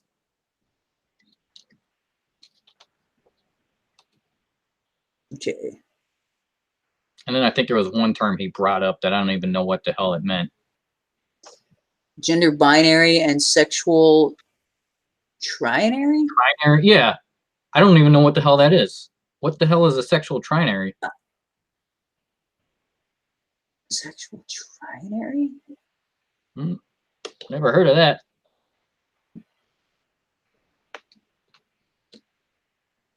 Gender binary is the male to female, but I don't know. I was thinking something along the lines of polygamy. I don't know what a sexual trinary meant. That's why I was just like, what the fuck is that? But yeah, I got a little ticked off. So I told him, you know, maybe we could do a stream, try and get some stuff clarified. Maybe I can help represent your points in a little more clarification and try and figure out where this whole dogpile thing came on, where everyone's just jumping on you. But after you kind of explain a little more in detail, I don't know if that's even worth the time. Yeah, well, there's the other thing about his video when I'm saying stuff and he's putting in clips of things. Yeah, there's video clips of him putting in something like, well, yeah, that's exactly what I was making a reference to. I don't know why you felt the need to add the clip of the dumpster kid. It's like, oh, look at this image. I'm like, I don't know if he thought that was a burn against me. I'm like, yeah, I was making a reference to that a-hole. So that was I didn't bother commenting on that. I'm like, yeah, that's okay. Yep. Like, anybody who knows the situation knows that was an actual incident, and that was the dude. I don't know why you felt the need to post the picture of the guy. It was one of those things. If somebody knows the story, they would know what I was talking about. Overall, just kind of got the feeling of, if you guys used to stream for about a year or 2 years or however long it's been, yeah, you haven't always agreed on opinions and stuff. But that's kind of a douchey thing to do, to just, well, don't like the guy. Now I'm just going to put out some kind of rant video and smear him with a bunch of stuff out of context. I just don't like that type of tactic. That's not something that an intellectual would do. It's not something that somebody trying to be honest or, you know, have actual conversation would do. So I didn't care for it. Kind of wanted to clear it up, but I don't think it's worth wasting time on. Yeah, so I'm not sure why I didn't see this when I was before I watched the video, because it looks like we I posted it that same night because you that same mentioned. night. Yeah, because Yeah, I 'cause ended I up was trying to watching it like find your video, so I typed in your yeah, name. It was like the 5th video down, and I saw your picture. because I watched it like Wednesday or Thursday because I was expecting to go to work on Wednesday, and then I get the phone call. Yeah, we're not ready for you. I'm like, okay, I guess I've got a day. What am I gonna do? And then that stupid video. I shouldn't have wasted my time with it, but just wanted to clear up the air in tonight's stream about.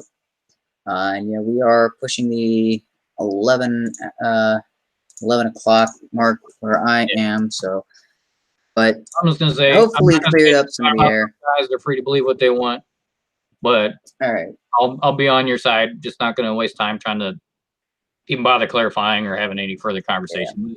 So, It's not worth the time. so one of the things that so I like to the last story I do is kind of the getting into philosophy, and I know this one has been kind of about me and all that sort of thing, but it's hopefully I'm getting at something that is a core principle of understanding yourself, how others view you, and that like I guess this is an area where I've got a blind side because I see, oh, that's a breach of the rules because you just did something that was either a lie or a misrepresentation or a refusal to accept the logical conclusion. And I jump on down their throats when they do this sort of thing, and that causes them to double down on it, and it just spirals out of control. And the person, even though they may have been the one who made the original fault, maybe they didn't realize they were making this fault, and I exacerbated the situation. That's that may be the case, and that's again something I need to work on. Uh, but hopefully that is something that anybody who's watching the stream, they're like, yeah, you need to know your limitations and the always be second guessing yourself and the truth about yourself. That's the core of the things that I want to talk about is like, and that's why I called this oh dang it, I had a good name for it, didn't I? What did I name this thing? Something about hypocrite. Oh, hypocritic oath. Hypocritic Yeah, oaths. Yeah, that's what I named it. It's because that's what I see in my opposition. But I want to, if I'm going to make that claim about them being hypocritic oafs, as in they're foolish and they're hypocrites without realizing it. But I want to make sure that I am not being the hypocritic oaf. And if you're going to make a claim about someone, and you're especially if you're going to call somebody else a hypocrite, you better make sure that you're not being a hypocrite in doing so or in any regard. And I if I am a hypocrite, I don't see it. And I'm hoping other people watching this content will point like if there is some glaring flaw in myself or what I said or my view of the world, I would like somebody to point that out to me if possible. Like I don't know if it's possible. Maybe I've got walls and blockers that are I put up and purposefully blind myself to. I don't know, but the only way to have somebody break through those is continually point that stuff out to me, and then hopefully it'll get through my thick skull and get past the stubborn side of me, and I'll change my behavior. I would what I tried to do for some other people until I get frustrated and give up, but um, I give up on them as lost causes. But I guess maybe that's the hypocrite. It's like, hey, you should do that, even though I don't. Dang it. Yeah, it's so difficult to not be a hypocrite, right? Anyway, I don't want this to end on a note about me. So the last thing is I saw this story on Twitter, and I just wanted to repost this. So it is an article uh, about a kid who survived an abortion. So I posted that in the chat, and where's chat on here? So just so you can watch it. So there is a video that goes with the article. I linked that in the Hangout as well as in the chat for the video. And I will probably link this in the description of the video if I remember. But this is the last kind of thing I want to end with, because that's what I kind of reassessed how I do these videos. So I do want the core of it to be kind of an analysis from hopefully a philosophical or a more meaningful position, and something more, because I do like talking about the topics of the week or the day or something like that, but then I also want to get into something that's a little more meaty and more core and more possibly life-changing. But then the last thing I want to do is talk about something that's a little more uplifting, and so that's changing kind of the format of these streams. And so this is a very heartwarming story about Nick Hoot. I guess that's like, hopefully I'm pronouncing that name. I But believe so. Looks right. yeah. So survived an abortion, had his what's the right word there? Was mangled, I guess. I mean, that's probably not the right word. That's probably worse than, but was scarred as the result of the failed abortion attempt, and has prosthetic limbs. And this is a story of him going through high school and succeeding despite his limitations. And that's, I mean, yeah, succeeding not just in school but as an athlete. And it's pretty cool. I've never been all that athletic, and I have all my limbs, and I've never gone through anything traumatic like a failed abortion or anything along those lines. So seeing this kind of, like, he had every reason to just have people feel sorry for him and go through life being the victim, because he was the victim of something that is more heinous than most people will experience in their life. And yet, from the interview and from what his parents are talking about, never even crossed his mind. And instead, it's all about, okay, what can I do? How can I overcome this? And you know what? Doesn't matter if I am not the same as other kids my age, or if I don't look the same, or if I don't have all the same limbs. I'm going to exceed and excel at anything I put myself to, regardless of these limitations. And those are the heroic stories, and that's the mentality and the attitude that we look to of people who inspire us, people who we should look to as role models. Those are the kinds of people and the kinds of stories that we're like, yes, that's what we need more of. We don't need more, I'm the victim, I'm oppressed, I just need my oppressors to stop oppressing me. I just need, no, you look at somebody who's had every reason to give up and succeeds and excels despite all that. And this kid, even though he's like he's way younger, what is this? He's in high school still, so he's got to be like, what, 16, 17, and he's done more in his life than I have done in mine, just as far as inspiring people and overcoming shortcomings. So the fact that people like this exist, it's an inspiration, but it's also like, okay, that kid had every reason to give up and didn't let it cross his mind, and instead pushed himself beyond what should have been his limitations. And that should be the inspiration I put for myself. I'm like, yeah, okay, you got your limitations, you got drawbacks, things that you can't quite do, but like, keep pushing yourself beyond your current limitations, and then maybe one day I'll be the one of those inspiring stories that people read about and be like, okay, that guy is who I want to be more like that guy, because this kid about half my age, and still I'm like, I want to be more like this kid. I want to follow that mindset and that attitude of not letting things hold me back, that I could let hold me back. And hopefully one day when I overcome my struggles and I become something more than what I am, other people will look at that same inspiration and be like, yeah, that's the kind of attitude that I want to embody. I want to be more like that.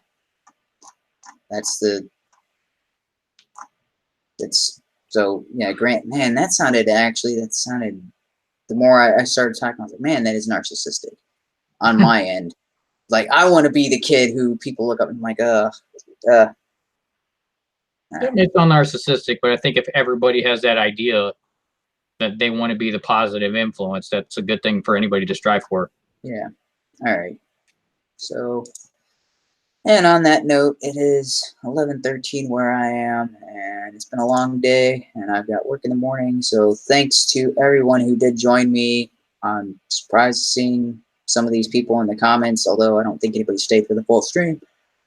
But yeah, doing these streams, I'm going to be from 8 p.m. Eastern till about 11 p.m. On Tuesdays. That's the plan from here on out, and I will keep doing this until my computers crash and burn and I run out of electricity and Wi-Fi. So that's my commitment to myself. I'm like, yeah, even though I'm not sure if anybody else is listening or cares what I have to say, I'm gonna do it until I can't Yeah, I anymore. think that only gives you like what 5 or 6 weeks. Well, on this laptop, with the way it's been running lately, it's probably not going to last too much longer. It's been crashing on me pretty consistently. It's thankfully been up this whole stream, but I've had it crash on me a couple of times a day. Um, and I need to get my desktop up and running, but hopefully by next week. All right, thanks to everybody who joined me, and I am out of here. See you next Tuesday.